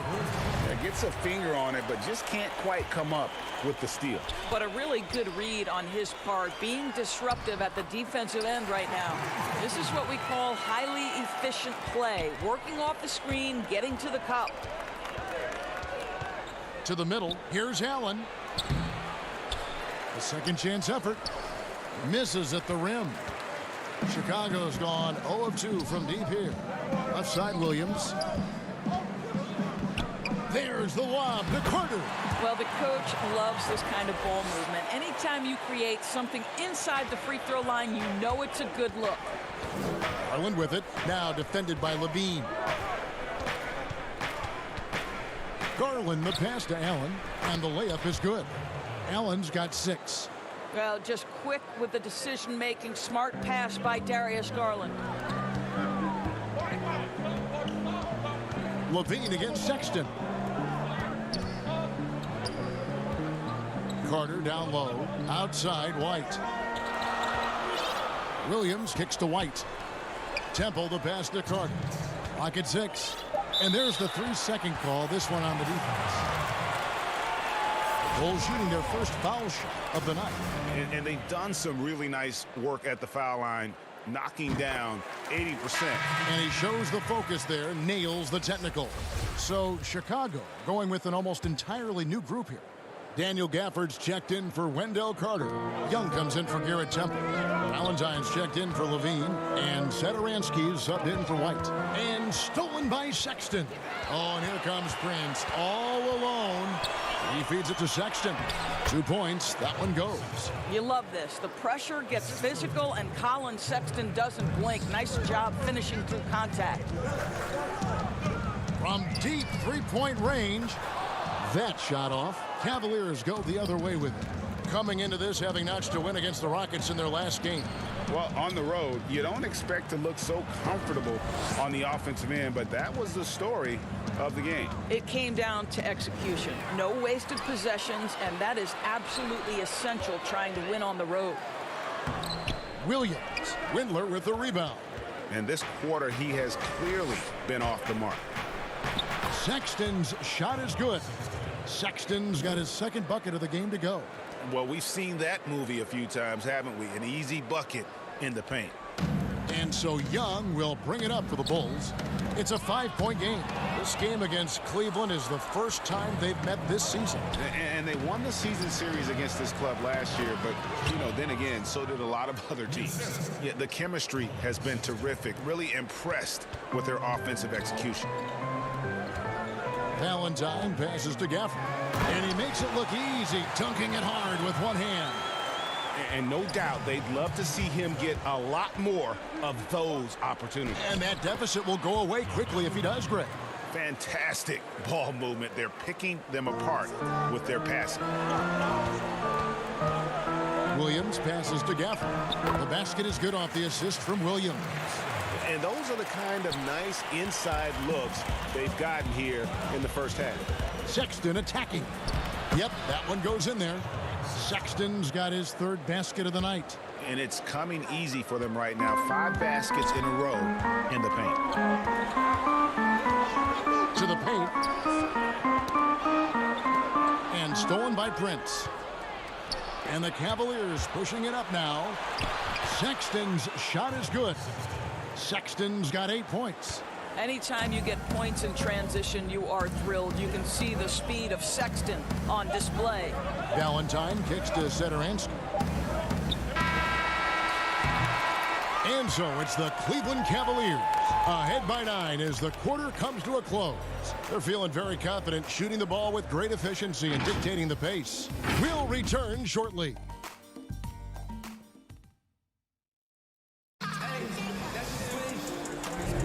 And we welcome you back to our special Noche Latina broadcast as the second quarter getting going right now. And taking a look at the Cavaliers' performance here, what do you guys see? They just came into this game with the mindset of sharing the basketball. When you keep everyone involved at the offensive end, it keeps everyone engaged in other areas as well. Satoransky runs the point with Levine at the 2. Young out there with Valentine. And it's Gafford in at the center. That's the Bulls 5 as we get into the second quarter. Here's Osman. They lead by their biggest margin of the game, 9. It's good. When you allow good scorers to get uncontested shots at the rim, no wonder you're losing. To me, this has simply stated been a complete lack of defensive attention and focus all night long. Chicago making a switch here. White's checked in. Okoro, he's checked in for Cleveland. Garland comes in for Sexton. Here's McGee. That one a little long. The Bulls shooting about 42% so far. Here's Levine. And the call on the... And it looks like, yep, it's a coach's challenge on the personal foul. That triggers a replay review by the officials. And this is the time now where the officials can review in closer detail what constituted the original personal foul. Getting a different angle can sometimes make it a lot easier to determine. Greg, indeed, and the one thing with replay review is that when you see the slow motion replays, you really get a new appreciation for just the immense speed at which these players are moving at and how fast the action really is and how hard it can be sometimes, you know, Greg, to make the right call. And the announcement on the review is that the foul was called in error. So they have determined, Greg, to overrule the original call. And guys, this is what it's all about, getting the call right. And I think in this case, the video review showed that while it was a tough call to make on the floor, they got it right with the review. And another turnover here by Chicago. And while we have a chance, how about the numbers for Young? 7th in field goal percentage, and he's as opportunistic as anybody defensively, ranking among the top 15 league-wide in steals per game. And back to his phenomenal efficiency from 3, top 10 in the league.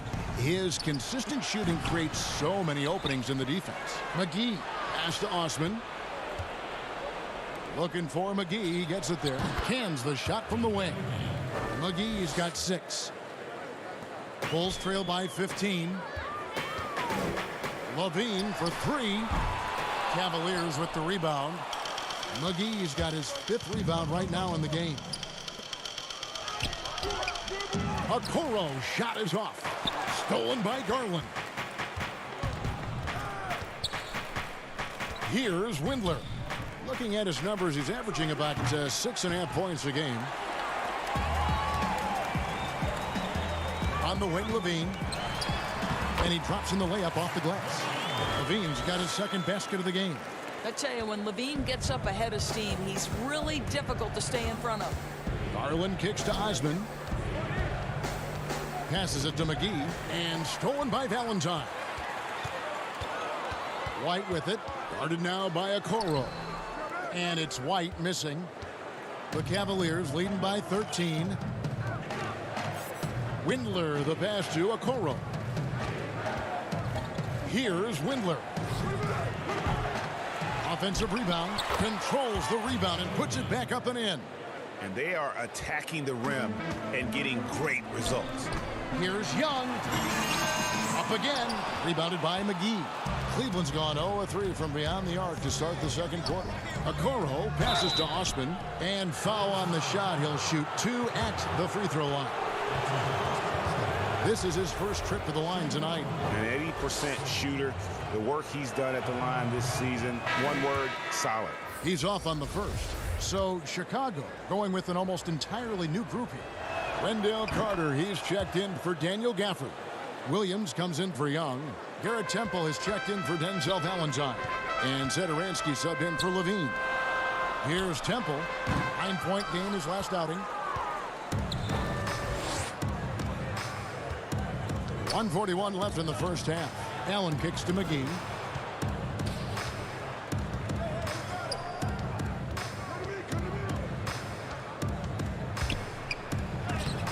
Excellent D there from Williams.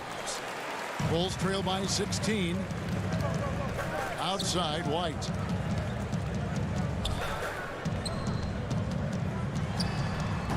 With the putback, and Williams is right there. Williams has got his second bucket tonight. I love the determination he showed there, getting himself into good position under the glass. With the presence of mind to know just where the rebound was going to come down. Well timed. You like Allen to keep his concentration, refuses to let the defense outmuscle or outwork him. McGee with it, and it's Carter picking him up. Allen dishes to Wade. 44 seconds left here in the second. Here's McGee. And it's Chicago with the rebound. Williams has got 5 rebounds tonight. White the pass to Williams. Beautiful dish, and the layup goes down. Williams has got 4 points this quarter. And a solid playmaker. White has a great sense for when he should look to give it up. And it's going to be out of bounds. The Bulls will take it.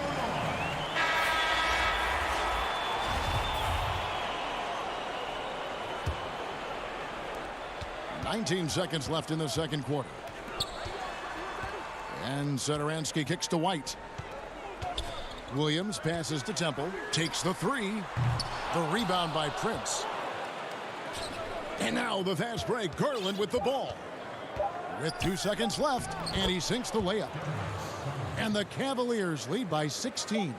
Boy, the speed in the open floor of Darius Garland, and how about the decision making? So impressive. Okay, David, much appreciated. And now time for halftime. So we'll be back in just a bit to get the third quarter underway. And now, the 2K Sports Halftime Show. Hello again. It was Colin Sexton who got hot in the first. He had 8 points. Well, the Cavs fans still basking in the glow of their 2016 NBA title for a city that was starved of titles across. And that'll do it for us. The third quarter about to begin.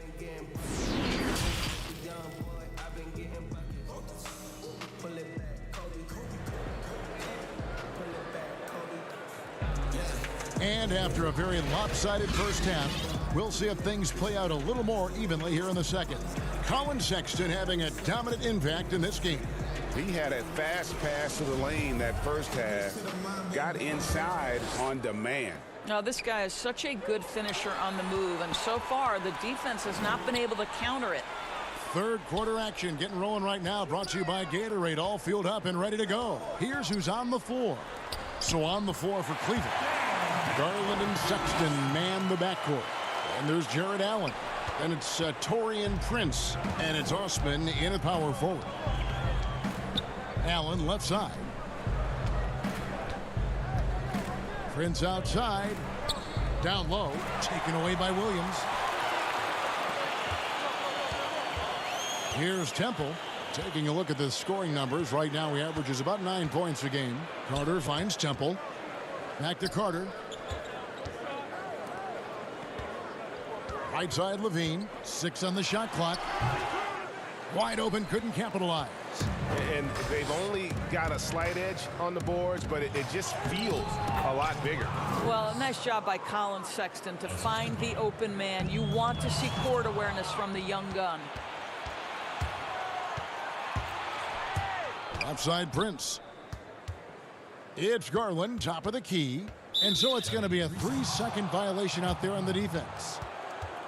And Greg, you play with some big personalities. Talk about the best way to manage egos and conflicts in the locker room. That's a very interesting topic.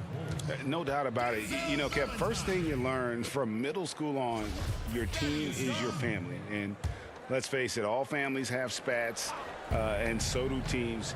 You just learn to never personalize those things. Never leave any stone unturned. Like, don't let things fester. When there are issues, you address them.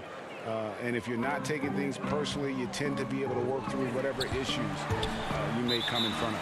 Good advice. Daniel Gafford's checked in for Carter.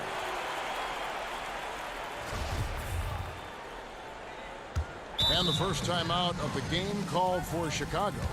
And the lack of rim protection, top of the list. And the question they're going to have to answer to me is it a problem with the scheme or is it a problem with matchups? And check it out, some numbers for him.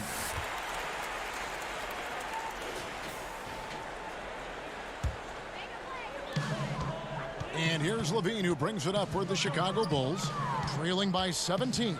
Looking ahead to their next game, playing at New Orleans, they'll match up against the Pelicans. That'll be just one game played away from home for them. Garland kicks to Prince. The pass to Garland. Now here's Prince. Here's Allen. And they convert it last on attempt number 3. Allen's got 10. It's a +5 advantage for them in rebounding after that one. Levine, good. Boy, he's been cooking, but the teammates, he's just not getting a lot of support from them. There's Garland. The putback. He hangs in there and cashes in on the second chance points. And how about the perseverance offensively? I mean, following up the missed shot, and that results in second and third opportunities. Gafford. Allen with the rebound. Allen's got 6 rebounds now in the game. And there's Sexton. That's good on the assist by Allen. And that's now 10 points for Colin Sexton. And out of bounds. The Cavaliers will take it. And here's a look at some stats for Zach LaVine. His last 10 games have been exceptional. He's putting up 31 points per, 5 rebounds, and 4 assists. And he brings it for them every game on the offensive end. Well, I think you can tell he relishes this role, being the catalyst on the offensive end, night in and night out. And it's Sexton penetrating. Makes it off the glass. He's got 12. Well, the advantage they have right now is largely based on his play. What an outstanding night. Here's Temple. Dishes it to Young. Back to Temple. He kicks it to Levine. Launches it. The Bulls keep it alive. Young tries again. Here's Gafford. Knocked loose. Valentine passes to Temple. Here's Gafford. Persistence pays off as they finally hit a shot. Well, what a job. Punching the ball to the interior and finishing in the paint. Nice. Here's Sexton. Count that one as his 7th make in 8 attempts. A scorching 88%. Yeah, 3 consecutive field goals have come right at the rim. The D had better start buckling down. Takes it from 10. Chicago grabs the miss. Now Valentine. No points in the game yet for him. And he makes that one. And that's the kind of lead pass we've come to expect from him. The Cavaliers leading by 19 points. To the middle. Unloads from 13. The shot. Allen trying to break free. Prince misses. For Chicago, they've gone 5 of 9 on field goal attempts since halftime. 2 free throws coming up, and they call the shooting foul. Well, that's the length of Thaddeus Young, right? He has got such long strides on his way to the cup. Bulls shooting their 2nd and 3rd free throws tonight. Chicago making some changes. Carter, he's checked in for Daniel Gafford. Williams comes in for Valentine. And it's White in for Garrett Temple. The Cavaliers have gone 6 of 10 from the field in the 3rd quarter. Outside, Sexton. Once again off the mark by Cleveland. Bulls trail by 19. Young dishes to White. Back to Young. Kick out to Levine.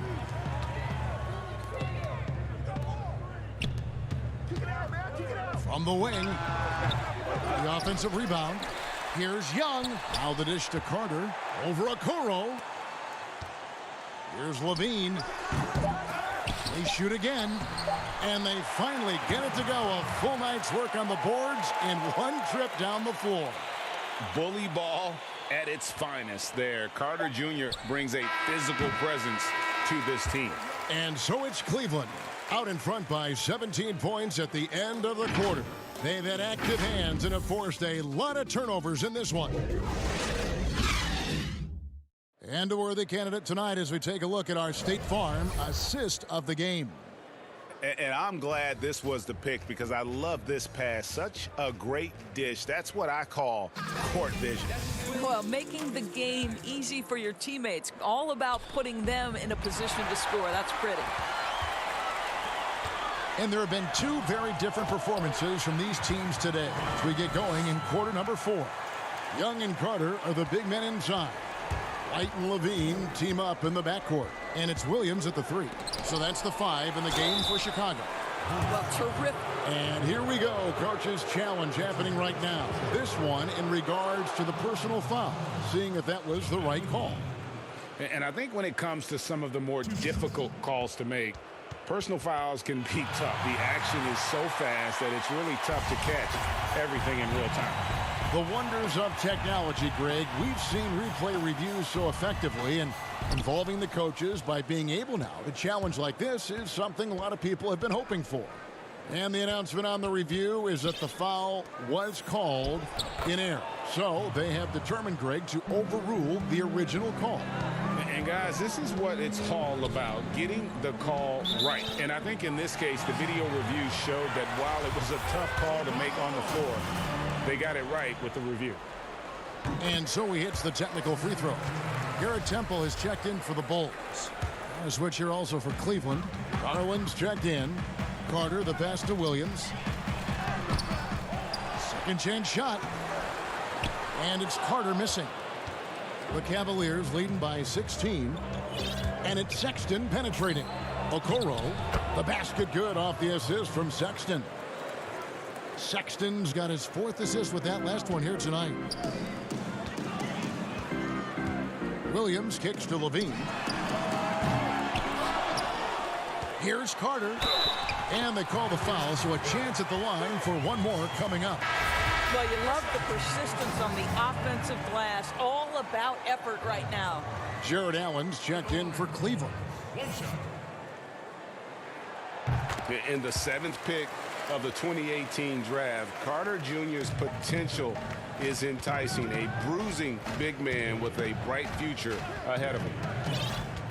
Garland, the pass to Allen. And here comes White, leading the fast break, and White slams it in. Well, if you don't take care of the ball, fellas, that's what can happen. Absolutely, Greg. That makes the turnover even more painful. At the end of the day, though, it's 2 points. Don't hang your heads. Let's get refocused and play with more patience. And it's out of bounds. They say it was last touched by Carter. And Cleveland making a change here. Osman's checked in. Just over a minute and a half played here in the fourth. Garland with the bucket. Tremendous balance and body control. Darius Garland, no stranger to finishing inside. Game continues to evolve, Greg. Any changes in particular that you do not like? That's a great question. You know, I'd like to see the replay review streamlined a little bit better. I wouldn't mind a touch more physicality being allowed in the game, but as much as we tend to complain, the one thing I have learned is if you're honest, you go back, we always complain. I don't care what the era is. Nobody's ever truly happy, and I'm not going to spend all my time worried about that stuff, partner. I'm just going to enjoy the game that we are all so fortunate enough to be able to watch. Totally agree. Feeds to Allen. It's stolen by Carter. Floats it up for Williams. Trying to go for an alley-oop, but excellent defense and anticipation there to stop it. Here's Allen, and it's Allen with the jam. Well, Jared Allen has length and athleticism, and that's an easy opportunity. Wow. Bulls trail by 19. Carter right side. Some nice ball movement by the Bulls. Temple dishes to Williams. White wide open. He fires. Off target from three-point range. For Cleveland, they've gotten it done so far from the field here in the fourth. Going 6 for 7. Pass to Garland. Kept alive. Well, hard blue-collar work ethic on display. This guy just beating everyone to the ball. For Chicago, they've gone 3 of 8 here in the fourth quarter. Here's White. Off target with his 3. And the Cavaliers with possession. They've outscored them 10 points to 2 during this run. A nice shot by Okoro. That's about a great read. He recognized the opening, took advantage of the late defense, and made him pay. Got it. Nice one there from Levine. I tell you, that jumper of Levine, so pure looking when he's in rhythm. The Cavaliers leading by 21. Pass to Okoro. Greg, after we saw top prospects like LaMelo Ball and R.J. Hampton playing a year in Australia, the NBA G League sweetened the deal to attract those blue chippers to this G League, which I think is a very interesting topic and a very interesting way to go. It is. You know, I think the salaries now could exceed $500,000, not to mention the endorsement deals, and they're on a single team that's built around their needs. Certainly an enticing option for those who want to skip the college route. Does this affect colleges, in your opinion, in their recruiting? Not at all. You're going to love your school no matter who plays for them, especially if you're winning. Yes, and with this one winding down, it's obvious to everyone who watched it. Just a total mismatch and a true show of strength for the Cavaliers. Looking at both these teams, they're great rebounders, and on any given night, you might not know who would have the advantage on the boards. They made the most of those extra rebounds as well, Kevin. And so this will mark the 15th win of the year for them. And they'll take the win tonight, setting the tone in the first matchup of this 4-game season series. And you know, looking back at all the contributions tonight, it was a really phenomenal all-around game for Allen. I think it would be impossible to overstate the influence he had on this basketball game. He was the centerpiece of what they did on the offensive end and the anchor of their defense. That's as complete a performance as we've seen. Allen left side. Stolen by Okoro. Looking for Wade, he gets it there. Good work defensively by Carter. Outside, Levine. There's the 3. Allen with the rebound. From deep. Off the mark. And so it's Cleveland taking care of business in this one.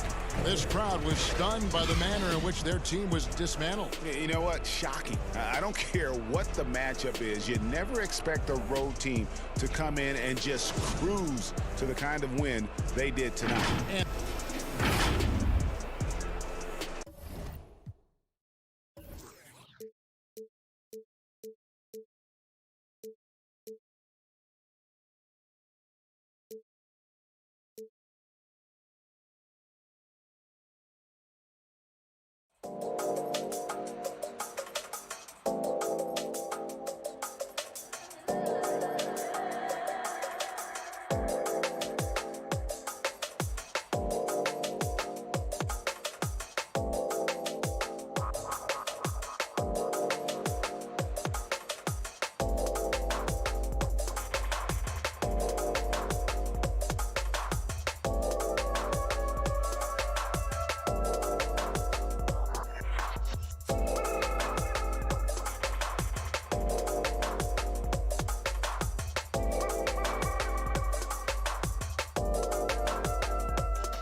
Zeb moved on as the 12th seed. Also splashing. We come to you tonight from the a moment here now to see the numbers for Malcolm Brogdon. And he's lost some of his feel for the three-point shot. It's been a tough month for him from long range compared to earlier in the season. And now he might be starting to press, which can lead to even more problems. Let's check out Indiana's starting lineup. Sabonis and Turner up front. Then it's McDermott. Then there's Malcolm Brogdon. And it's Holiday in a two-guard. And for Cleveland, Garland and Sexton man the backcourt. Then there's Allen. Then it's Okoro. And it's Wade in at the four-man position. And that one's good, Brogdon. Not many teams have the personnel, Greg, to work the ball through the post, but that's what we're going to see plenty of tonight. These two teams can do it. No doubt, Kevin. It can really add a dimension to your offense, and it creates different rotations defensively, especially when you've got someone down low that's going to demand a double team. And so I'm interested to see, in essence, some old school basketball in terms of how teams rotate out of that post. I am too. Here's Garland after the basket by Sabonis. First quarter of play, 1 minute played. The feed now to Garland. Fires the three. Good D by Brogdon. And here's Holiday, who will bring it up for the Indiana Pacers. And Turner kicks to Brogdon. Outside, Sabonis. Passes it to Turner. That falls. Nice feed that time from Sabonis. A bit of a picture-perfect start here to this game. They've connected on all three looks. And we're about a minute and a half into the first quarter. Wade on the wing. Over Sabonis. The putback. It's good on the putback. A superb offensive rebounder. Allen's long arms and feel for how to get positioning helps big time. Brogdon finds Sabonis, and he gets the bucket. Sabonis has got his second bucket of the game to go. Yeah, another nice bucket down low. They've really been able to work the ball into the post effectively here so far. Outside Turner. In the corner, it's McDermott. Pass to Brogdon. Back to Holiday. Fires the three. Allen with the rebound. Not a problem when that's your first miss of the game. Strong start. Here's Sexton. Goes up and lays it nice and easy. When you get physical like that, I don't think Sexton minds it all that much, able to play through it. They get a hand on it. The kick out to Holiday. Indiana moving the ball around. And a miss there on the triple. And even without that three ball dropping for him, the defense should have done more on that last play. Wade. It's rebounded by Indiana, coming off that loss against Philadelphia. Yeah, I mean, on the road, their defense was just overrun. And here we go with the coach's challenge. Not surprised in a competitive game like this. And he's disputing the personal foul call. And I think when it comes to some of the more difficult calls to make, personal fouls can be tough. The action is so fast that it's really tough to catch everything in real time. The wonders of technology, Greg. We've seen replay reviews so effectively, and involving the coaches by being able now to challenge like this is something a lot of people have been hoping for. And so the word is in. They've decided that the call stands as it was made on the floor. And, you know, even if a coach still feels this wasn't the right call, you got to acknowledge the effort being put in to reviewing it. The double checking, and the game continues on. Pacers leading by 6. On the wing, Holiday. Back to McDermott. He dishes it to Lamb. Pass to Turner. Tries from 7. And that's off the glass and in. A big like Turner, just using that height inside, it's almost a lost art. Sexton dishes to McGee. Over to the left wing. The putback. The shot off that time. So Indiana will take it the other way. Last time they met was in Indiana. In the last meeting of these two teams, they were really sharp defensively, disrupting the flow of their offense and causing a ton of turnovers. It was definitely that defense that carried them to that huge win that night. You have to figure they'll be primed to wreak even more havoc here in this one. Lamb against Prince. To the middle, 6 feet out. That's a 2 from Sexton. 3 on the clock. Prince misses. Probably not the shot that was drawn up for that possession, but you can't pass it up and you can't knock it down. No good from Lamb. The Cavaliers trail by 8.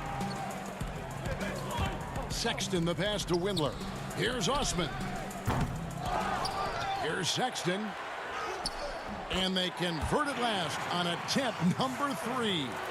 Don't want to see athleticism wasted just on offense as Sexton uses it that time to get an offensive board. Now 8 seconds separating the 2 clocks. No good from Lamb. Cleveland's gone 0 of 3 from three-point land. Nothing yet going outside. Sexton's shot is good. And so it's Lamb with it. He brings it up for Indiana. Here's McConnell. Shooting foul as the whistle blows. He'll shoot 2 free throws. And I like the fact that the defense is looking to protect the rim at all costs. And that one goes in. 2 from the line that time. Now here's Sexton. Really played well against Houston in his last outing. There's the foul. It's on Jeremy Lamb. That's his first foul.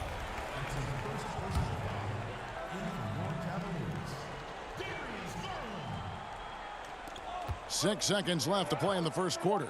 And here's Prince outside. Here's McGee. And so it's Indiana with their lead standing at 6 points here at the end of the quarter. They've been playing some inspired.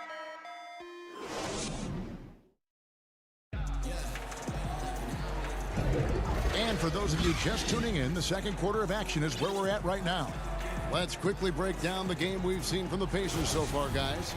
Stingy on the defensive end in that first quarter. They were just getting up into people. Just a great job, really, of making the game ugly, trying to muck it up a little bit out there. On the court for Indiana, we've got T.J. McConnell, Jeremy Lamb out there with Turner, and it's Holiday in at the shooting guard position. And stolen by McConnell. Got Holiday with a clear path to the hoop. And it's slammed in by Holiday. And running with a full head of steam, but completely under control. Yeah, you think he's comfortable at that speed. He's done it so many times before. Just an absolute blur in transition, and that helps get the rhythm going. They retain possession. For the Cleveland Cavaliers, they won their last contest, that game against the Rockets in Houston. And Holiday kicks to Turner. Now, here's McConnell. Not a lot of room. Sampson's shot, good. Big miscommunication on defense. He recognizes it and quickly takes advantage.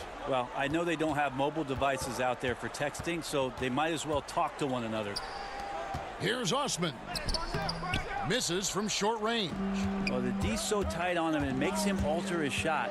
And an easy chance turns into a tough one because the defense is swarming. The Cavaliers trail by 10. Here's Windler. Prince, the rebound by Holiday. The Pacers have gone 2 of 3 from the field here to open the second quarter. Turner passes to Holiday. Dishes it to Sampson. Rebounded by McGee. Last game for the Cavaliers, they picked up the W against Houston. And stolen by McConnell. And up the court come the Pacers on the break. And good that time. McConnell's got the lead up to 12 now for the Pacers. That's their 3rd straight make off an assist. And this is the time of year when teams can start to lose their focus just a little bit. How tough is it, do you think, to stay motivated at this stage of a long season? Well, teams who have big aspirations, Kevin, aren't suffering through any of this. The other teams that are trying to be acutely aware of the potential of their team are watching their players very intently as to whether their focus can be maintained during the next 2 to 3 weeks of this season. And it's sent back by Turner. Garland the pass to Osman. Kicks it out to Prince. Over Holiday. Prince misses. Well, if you believe in the numbers, that mid-range shot is not a high-value shot, even with little or no defense on you. Yeah, the chemistry has been terrific. Really impressed with their offensive execution. Quarter number 2, around 3 minutes gone by. And here is Garland. A 14-point game for him in the win against Houston. And not just the scoring. It was also how fierce he was on defense, grabbing 3 steals on the night as well. 4 on the clock. Prince gets that one to fall after missing his first 2. 1 for 3 from the field. And sometimes it looks like for Garland the game comes a bit easy, whether making plays for himself or others. McConnell kicks to Lamb. 1:24 left here in the second. And what an alley-oop. Those two read each other so well. It's a play I'm sure they love to run. Garland the pass to Osman. Prince outside.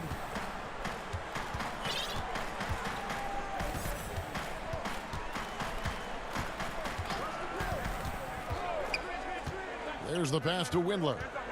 Kicks it to McGee. And foul on the shot. He'll shoot 2 at the free throw line. It's going to be on Miles Turner. He's getting his first free throw attempt of the night right now. And of course, we'd all like to see his percentage at the line improve, but he just does not have the touch right now. He's in the 60s. The Pacers making a switch here. Sabonis, he's checked in for Jakar Sampson. McDermott comes in for Lamb. Justin Holiday's checked in for Aaron Holiday. And Malcolm Brogdon subbed in for T.J. McConnell. Garland with it, picked up by Turner. Garland kicks to Sexton. Pass to McGee. Back to Sexton. Takes a 3. Johnson can't hit. Pacers leading by 13. About 3 seconds between shot and game clock. Here's Holiday. McGee with the block. And it's out of bounds. They say it was last touched by McGee.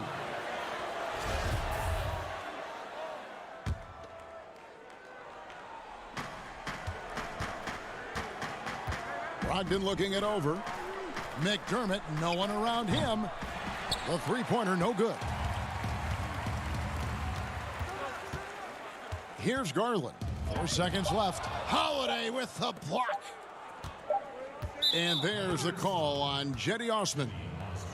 That's his first foul.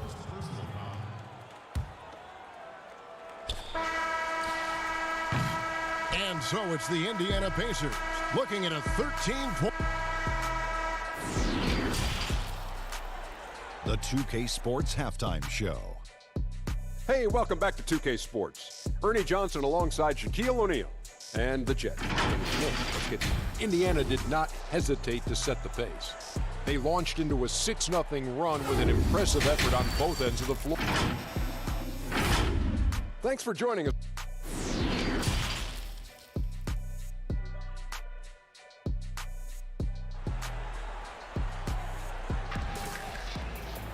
And with a big gap on the scoreboard, the second half begins with very different goals for these teams. One side trying to mount a comeback, one side trying to protect their lead.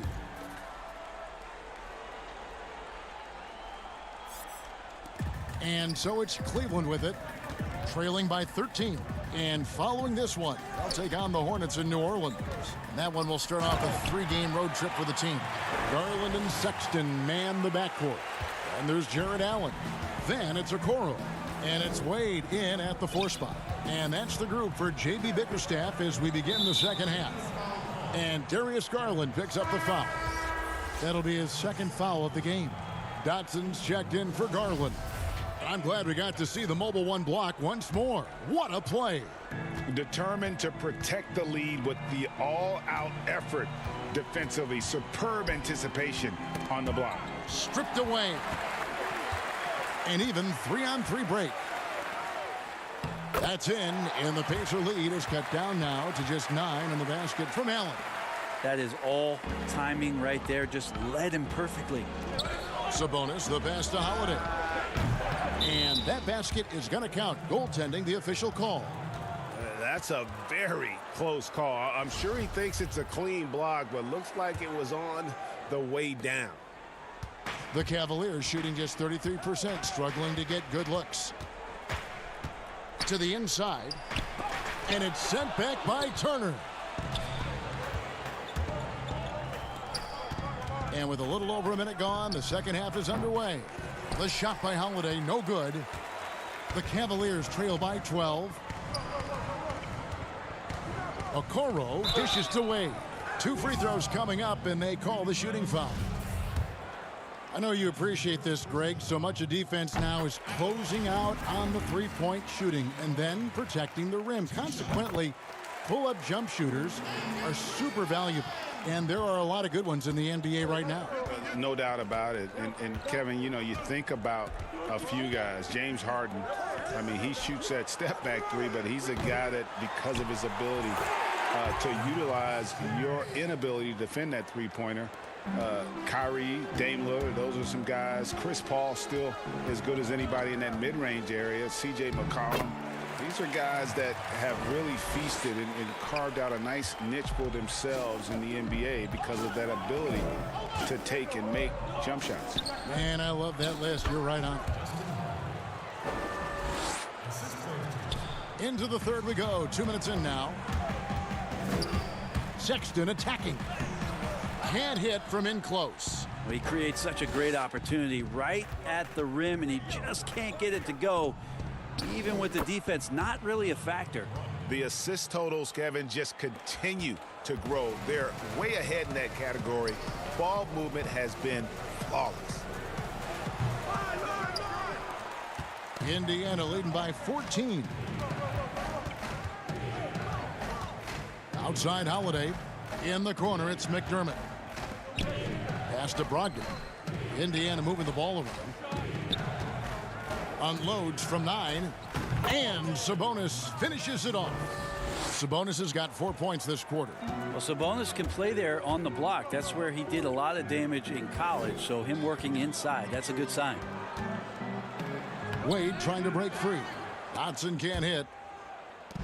And so it's Brogdon who brings up the ball for Indiana. They'll host the Denver Nuggets after this one. That game will be a quick pit stop before hitting the road again. And it's Wade penetrating.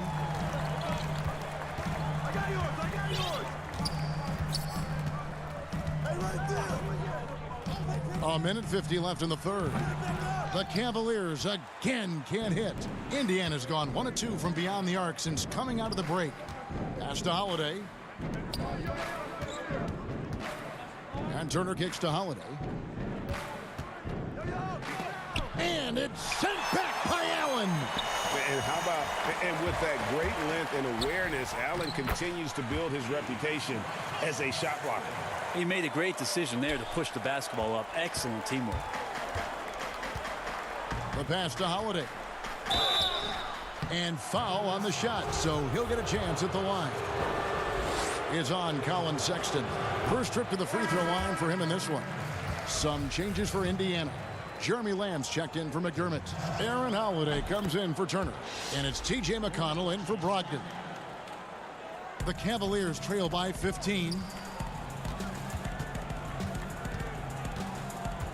1:10 left in the third quarter of the game. Passes it to Windler. That's tipped. It's stolen by Lamb. Here's Sabonis. And slam dunk by Sabonis. So lethal when your big man can drive the lane with success. Sabonis showing off his agility on that one. Allen. Sabonis grabs the board. Sabonis has got 6 rebounds here tonight. Holiday with it. Guarded now by Okoro. And Holiday with the basket on the assist by Holiday. Holiday's got his 3rd assist on the night. And it just seems that every pass they make is leading to a score. Just great ball movement. Down low, plenty of space. He gets it in there. Allen's got 4 points in the quarter.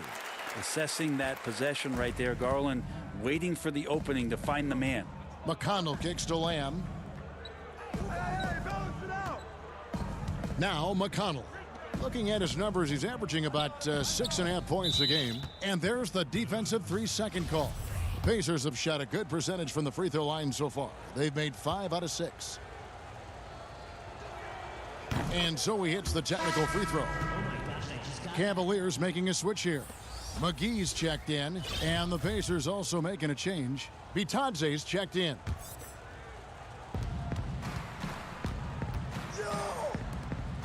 Back to Lamb.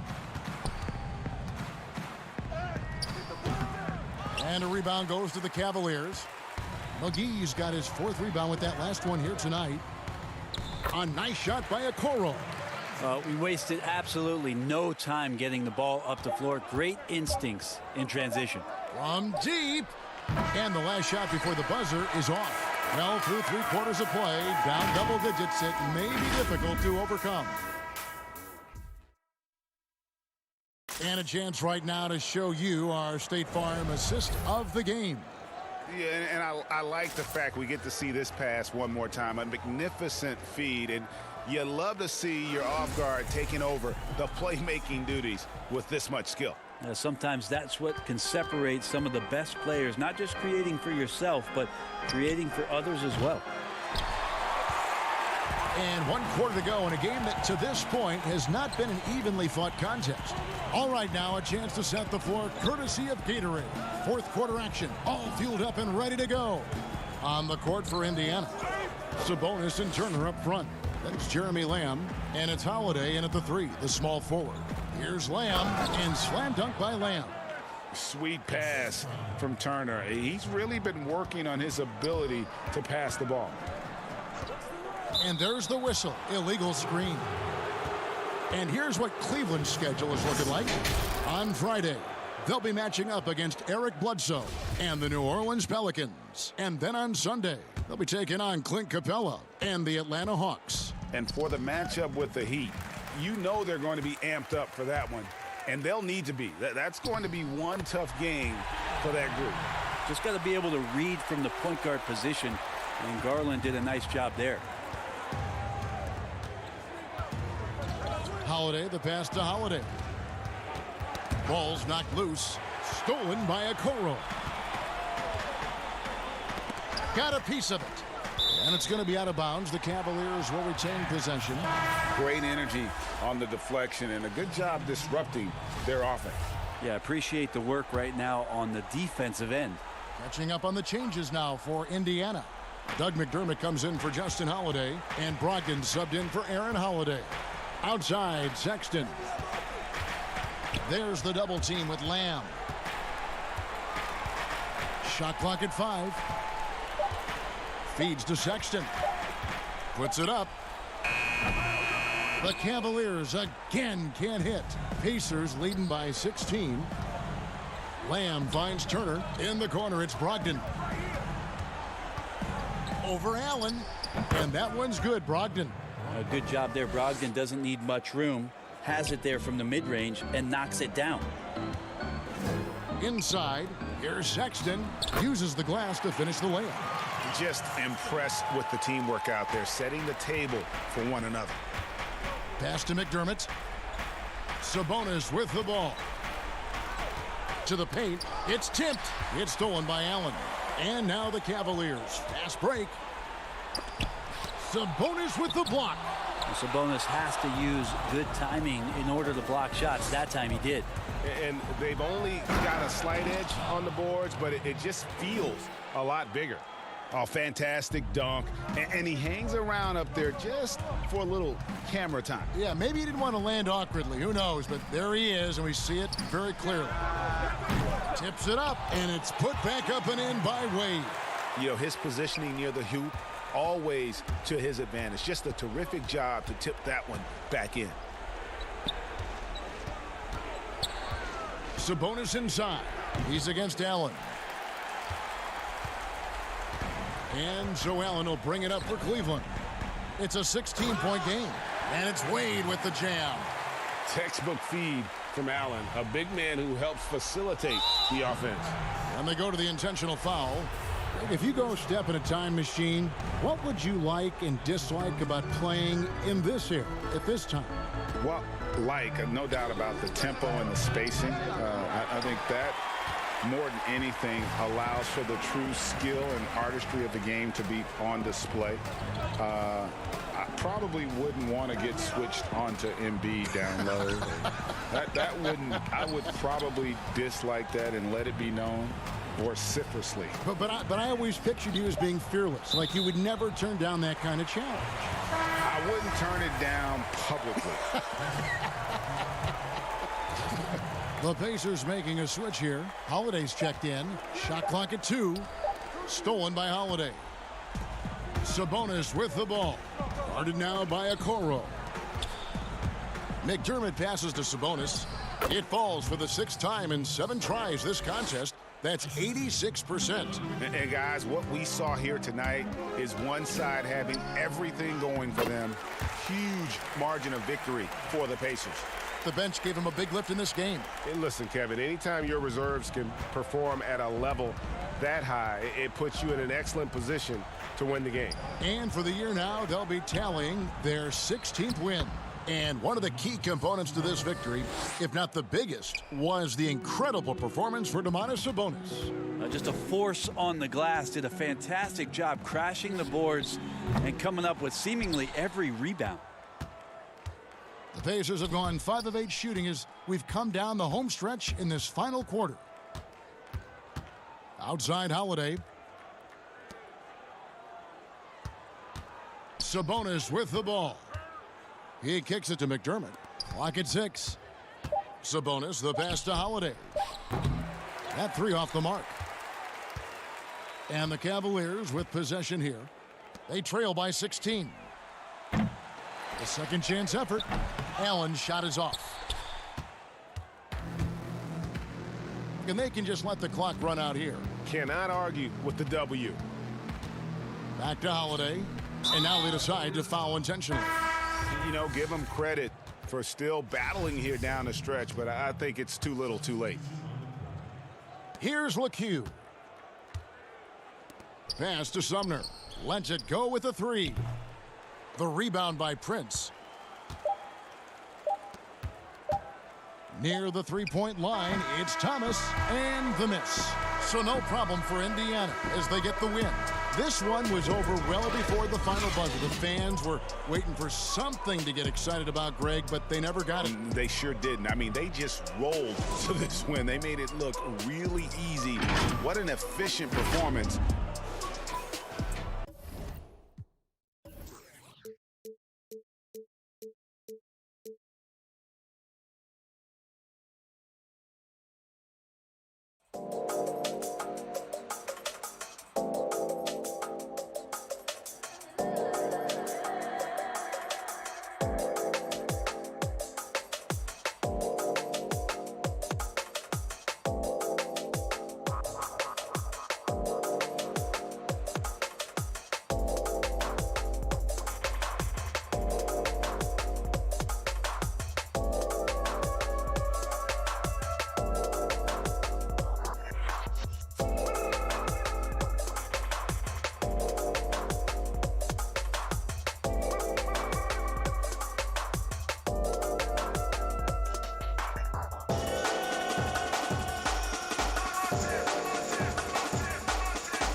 Seeing that it was done before by someone as great as Elgin made us all the more comfortable with really going out there and standing up for what's right. The Pacers looking like they can walk straight off the bus. All right, a chance to check out stats for him. And his three-point shooting has gotten a lot better over his last 10 games. He looks so much more comfortable from beyond. There's no doubt He's got the green light to let it fly whenever the shot's there for him. Let's check out Indiana's starting lineup. Sabonis and Turner up front. Then it's McDermott. Then there's Malcolm Brogdon. And it's Holiday in at the 2. And for Chicago, White and Levine team up in the backcourt. Garrett Temple is out there with Williams. And it's Carter in at the 5 down low. White dishes to Levine. And some nice ball movement here by Chicago. Williams passes to Levine. It's good. Now for the teams that are clearly rebuilding, should they simply play the young guns, Greg, no matter what, or should they make them earn their minutes? Kevin, I don't know that there's a right answer to that. I think it's really about the personnel and the personalities of the guys on that roster. And really, the front office should play a big role in that as well. But it's a hard call. You got to believe enough in those young guys to say, hey, that's our future. We're going in that direction. But you still got to also take care of your veteran guys who are kind of setting the table for your future. And now just over a minute played here in the first. 4 on the shot clock. Williams passes to Carter. Nice contest by Turner, one of the top interior defenders in our league. As good a shot blocker as anyone. Here's Sabonis. The shot, no good. Nice D from Levine. And he drops in the layup off the glass. Good way to start this game. You want to get him rolling as early as possible. And we know once he gets in the rhythm, he's a really tough guy to stop. Turner, and Turner stays with it. Love the determination he showed there, getting himself into good position under the glass. With the presence of mind to know just where the rebound was going to come down. Well timed. Beautiful find by Levine there. Takes his time to survey the floor. Brogdon outside. From 17 feet out. Misses off the left iron. You expect him to make that, especially from that distance. Controls the rebound and puts it back up and in. You know, we talk about it all the time, guys. Those second chance buckets, always the result of that extra effort. It's tipped. Shot's good by Williams. They have really found a rhythm here early. 4 for 5 to start this game. Brogdon against Carter. Up again. He hangs in there and cashes in on the second chance points. That is really good work there on the offensive glass. Chicago trailing here. Here's Temple. Taking a look at the scoring numbers. Right now he averages about 9 points a game. White finds Temple. Outside Levine. Shot clock at 6. Releases. And it's Carter missing. I like it. That's a great battle at the rim. He just couldn't finish. Sabonis feeling it out a bit. And there's the 3-second call, this one on the defense. Indiana shooting their first free throw of the night here. And the technical free throw is good. So Chicago going with an almost entirely new group here. Daniel Gafford's checked in for Carter. Young comes in for Williams. Valentine's checked in for Garrett Temple. And Satoransky's subbed in for Kobe White. The Pacers also changing it up. Jakar Sampson's checked in for Sabonis. Lamb comes in for McDermott. And Aaron Holiday's subbed in for Justin Holiday. Count it. Levine's got 6 points. You have to be ready to receive when Satoransky has the ball. Shows excellent vision. Pass to Lamb. Back to Brogdon. Kicks it to Lamb.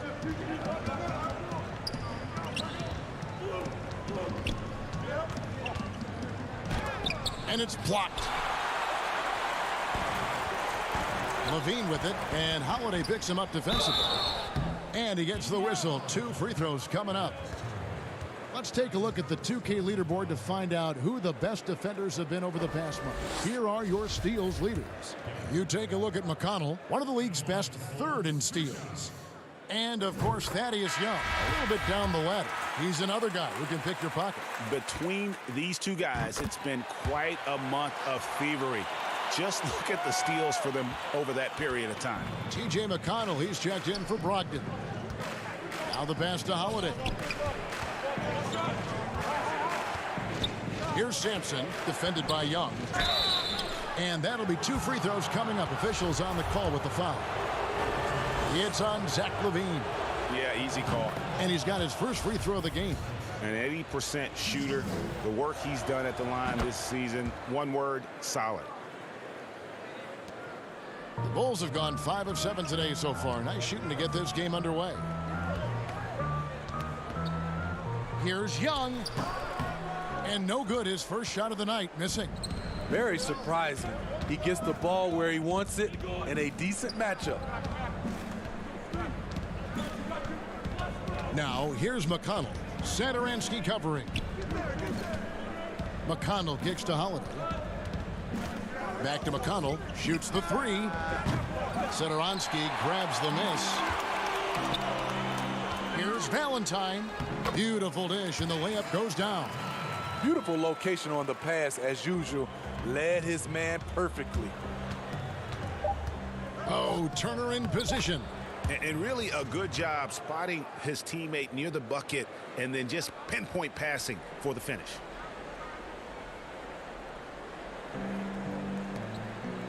Off the inbound, and no luck with that time on the buzzer beater. And that concludes a back-and-forth, high-scoring first quarter of play. It's the Pacers up by 1. From the United...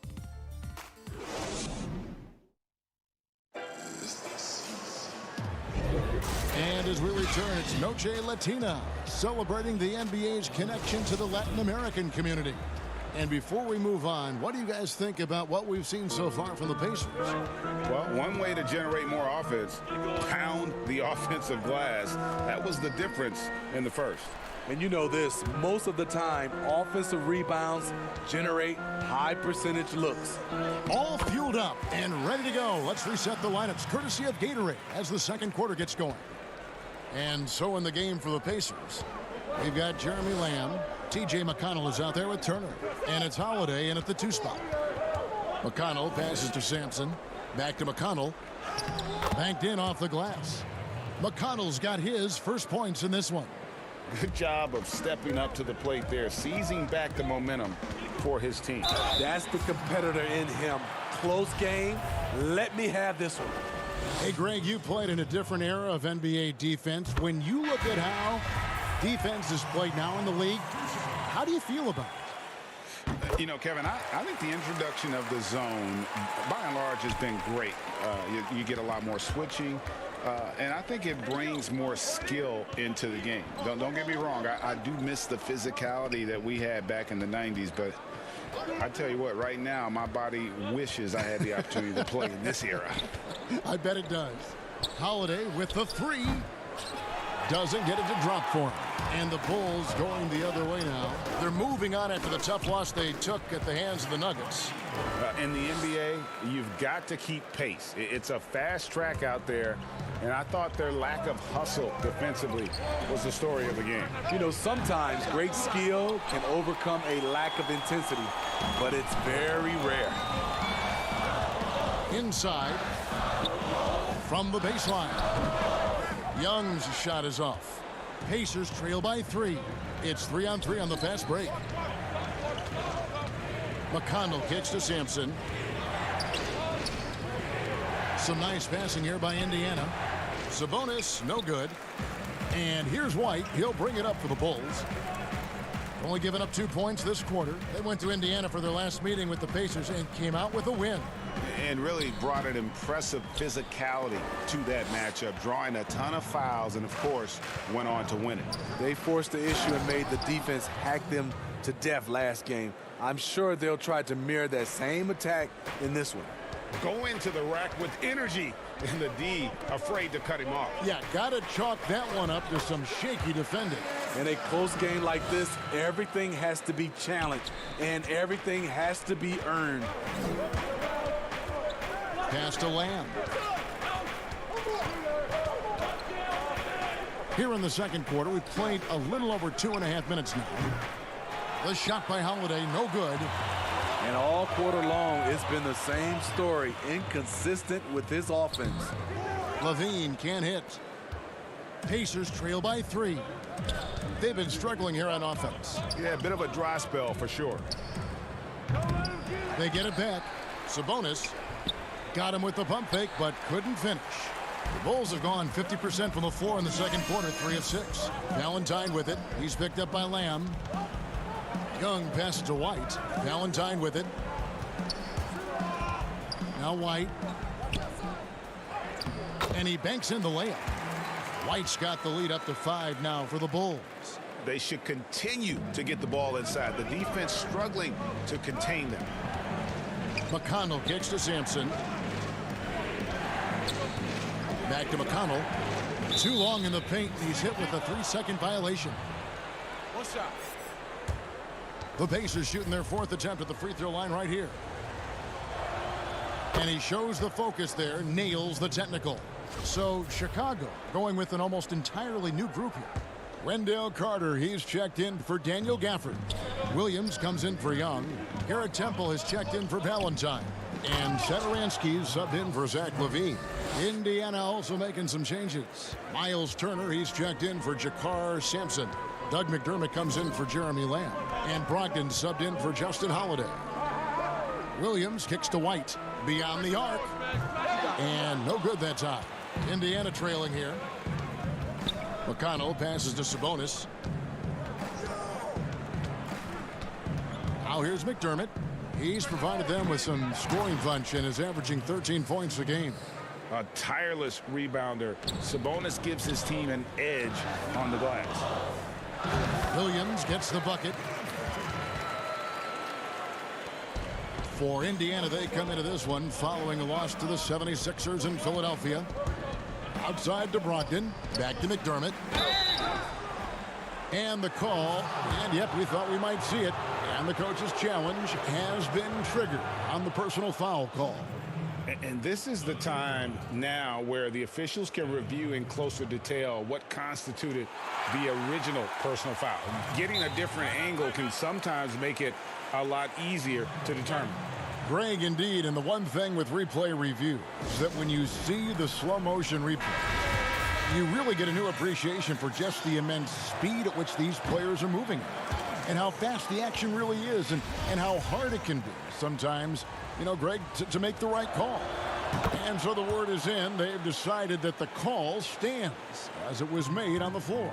And, you know, even if a coach still feels this wasn't the right call, you got to acknowledge the effort being put in to reviewing it. The double checking, and the game continues on.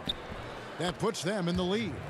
Love the floor awareness from Sabonis, capable of finding his guys when they are wide open.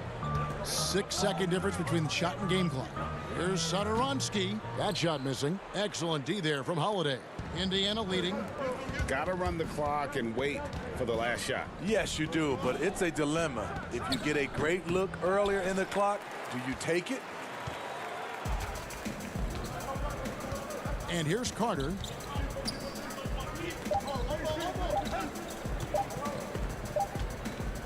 And a close game so far through the first 2 quarters as we... It's the 2K Sports Halftime Show. Welcome back. And guys, you look at the career of Domantas Sabonis. He made a huge introduction. And that'll do.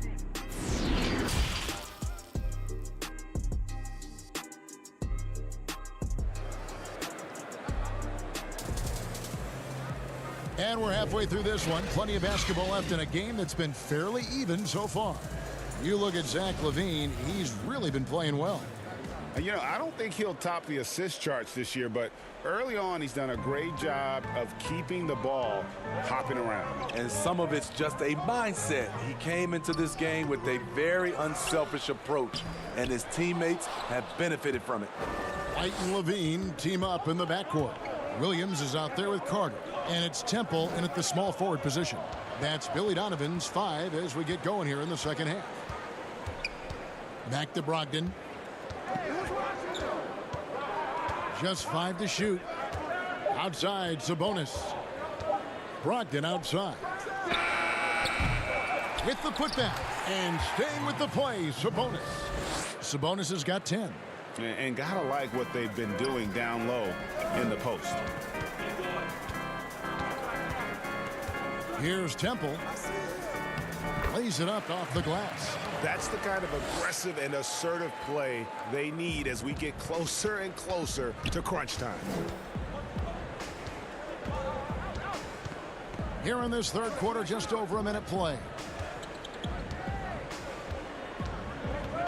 McDermott with it. Outside Holiday. No good on the three. And you could tell he thought that triple was going to fall. Chalk up two there. 12 points for him. The question for Zach LaVine coming in, will he get strong enough? There's your answer. White against Brogdon.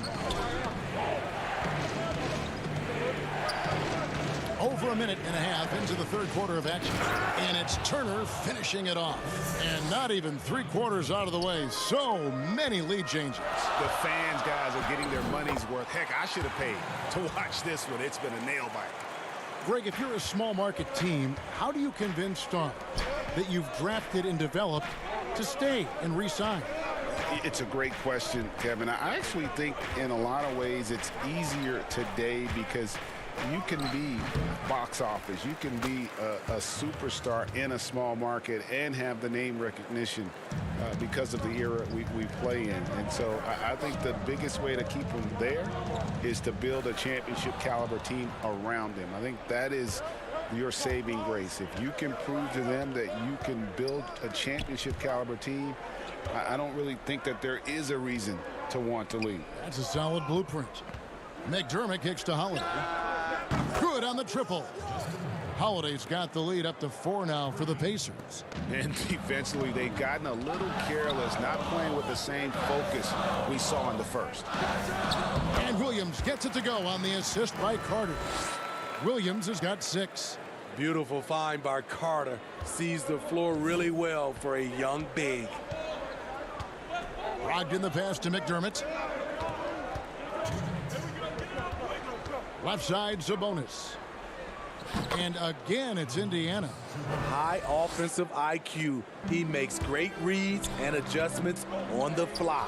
Williams with the ball. Now defended by McDermott. Williams can't get it to go. Indiana leading by 4. Here's Holiday. And it's White with the rebound. I'll tell you what, he's been off target all night, and his teammates have had to rally. Got it. Nice one there from LaVine. What body control from Zach LaVine. Terrific at keeping his composure even while under pressure. Passes to Sabonis. And that one is good. He's been a big factor in their offense tonight, making shot after shot. Carter drives in. And then Carter with the dunk. You see it there on the drive. Wendell Carter with well-developed fundamentals. Pass to Sabonis. Back to Brogdon. Indiana moving the ball around. Holiday looking for an opening. And it's Chicago with the rebound. Looking ahead to their next and playing at New Orleans, they'll match up against the Pelicans. That'll be just one game played away from home for them. Bucket is good. That's the pass you want.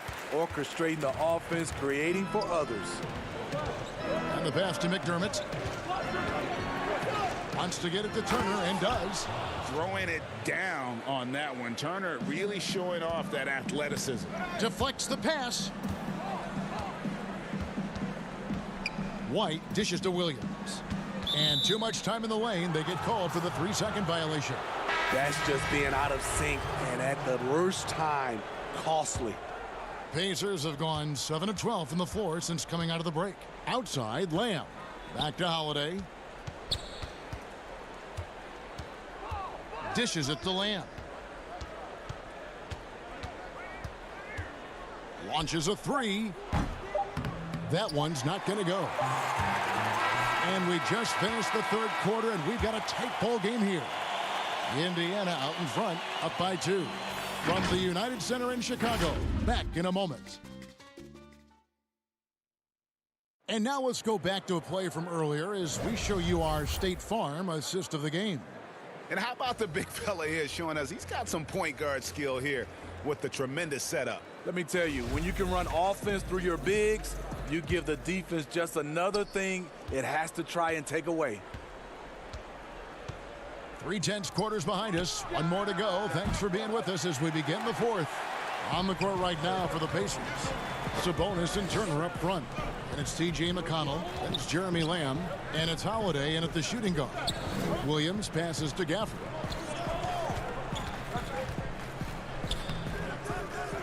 Another shot. And it's good on the layup. Gafford's got it all tied up now for the Bulls. Back in the day, someone would have blocked him out, but times have changed. Lamb finds McConnell. Here's Turner. Outside Holiday. Pass to Sabonis. Thaddeus Young grabs the miss. Bulls shooting the ball really well in this game, 58%.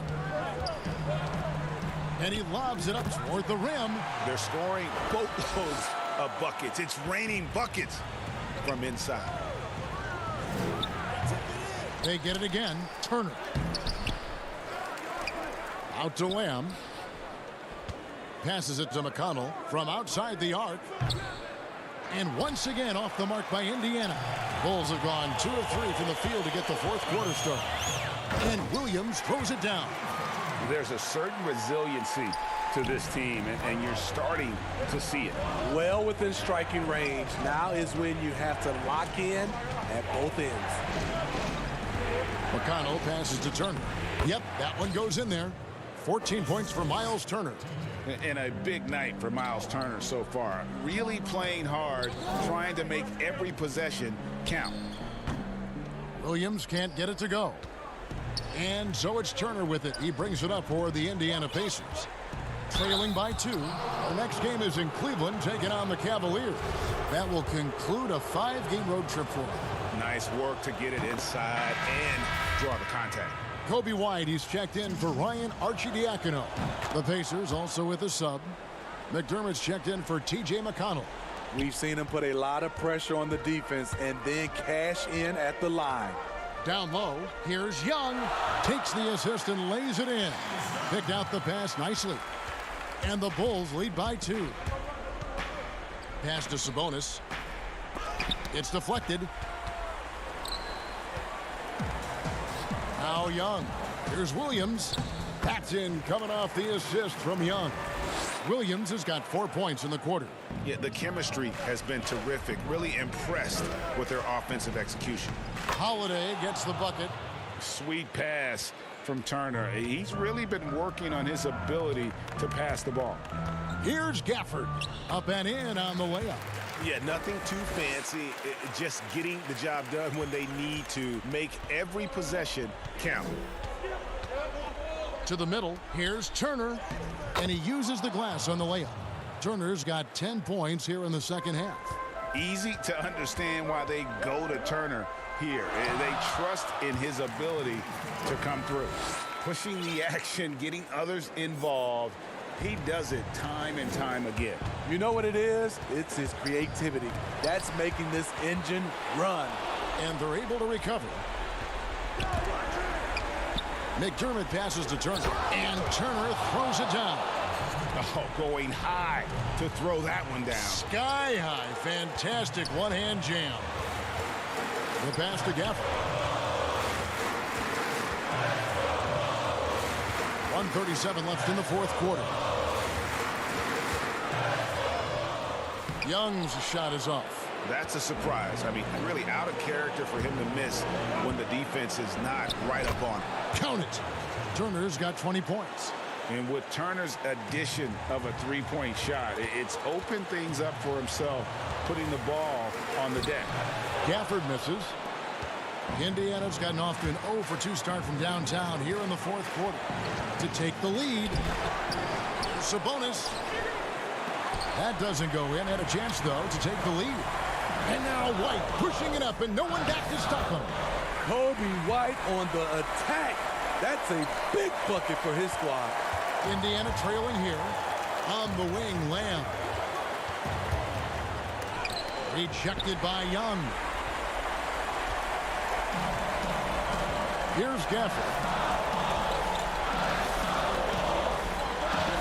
There's 45 seconds left in the fourth quarter. Good. That is world class. Incredible shot with everything on the line coming through for his team. Right side, Sabonis. Turner trying to free himself up. Good. And he has brought them to within 2 points. And the confidence from Sabonis. Since being traded from OKC back in 2017, this guy has raised his level.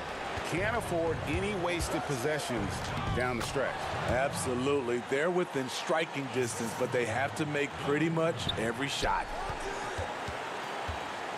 White the pass to Gafford. Back to White. Pass to Valentine. Ooh, offline. Now here is Holiday. Missed. Whoops. Got caught in between moves there on his way to the rack. And that's going to do it for regulation. So we are headed to overtime. And don't go away. We'll be back momentarily.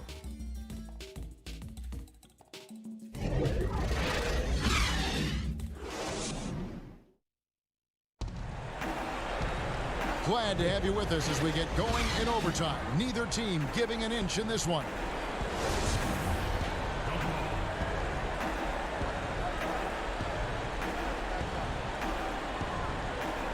And the Pacers start off with the ball.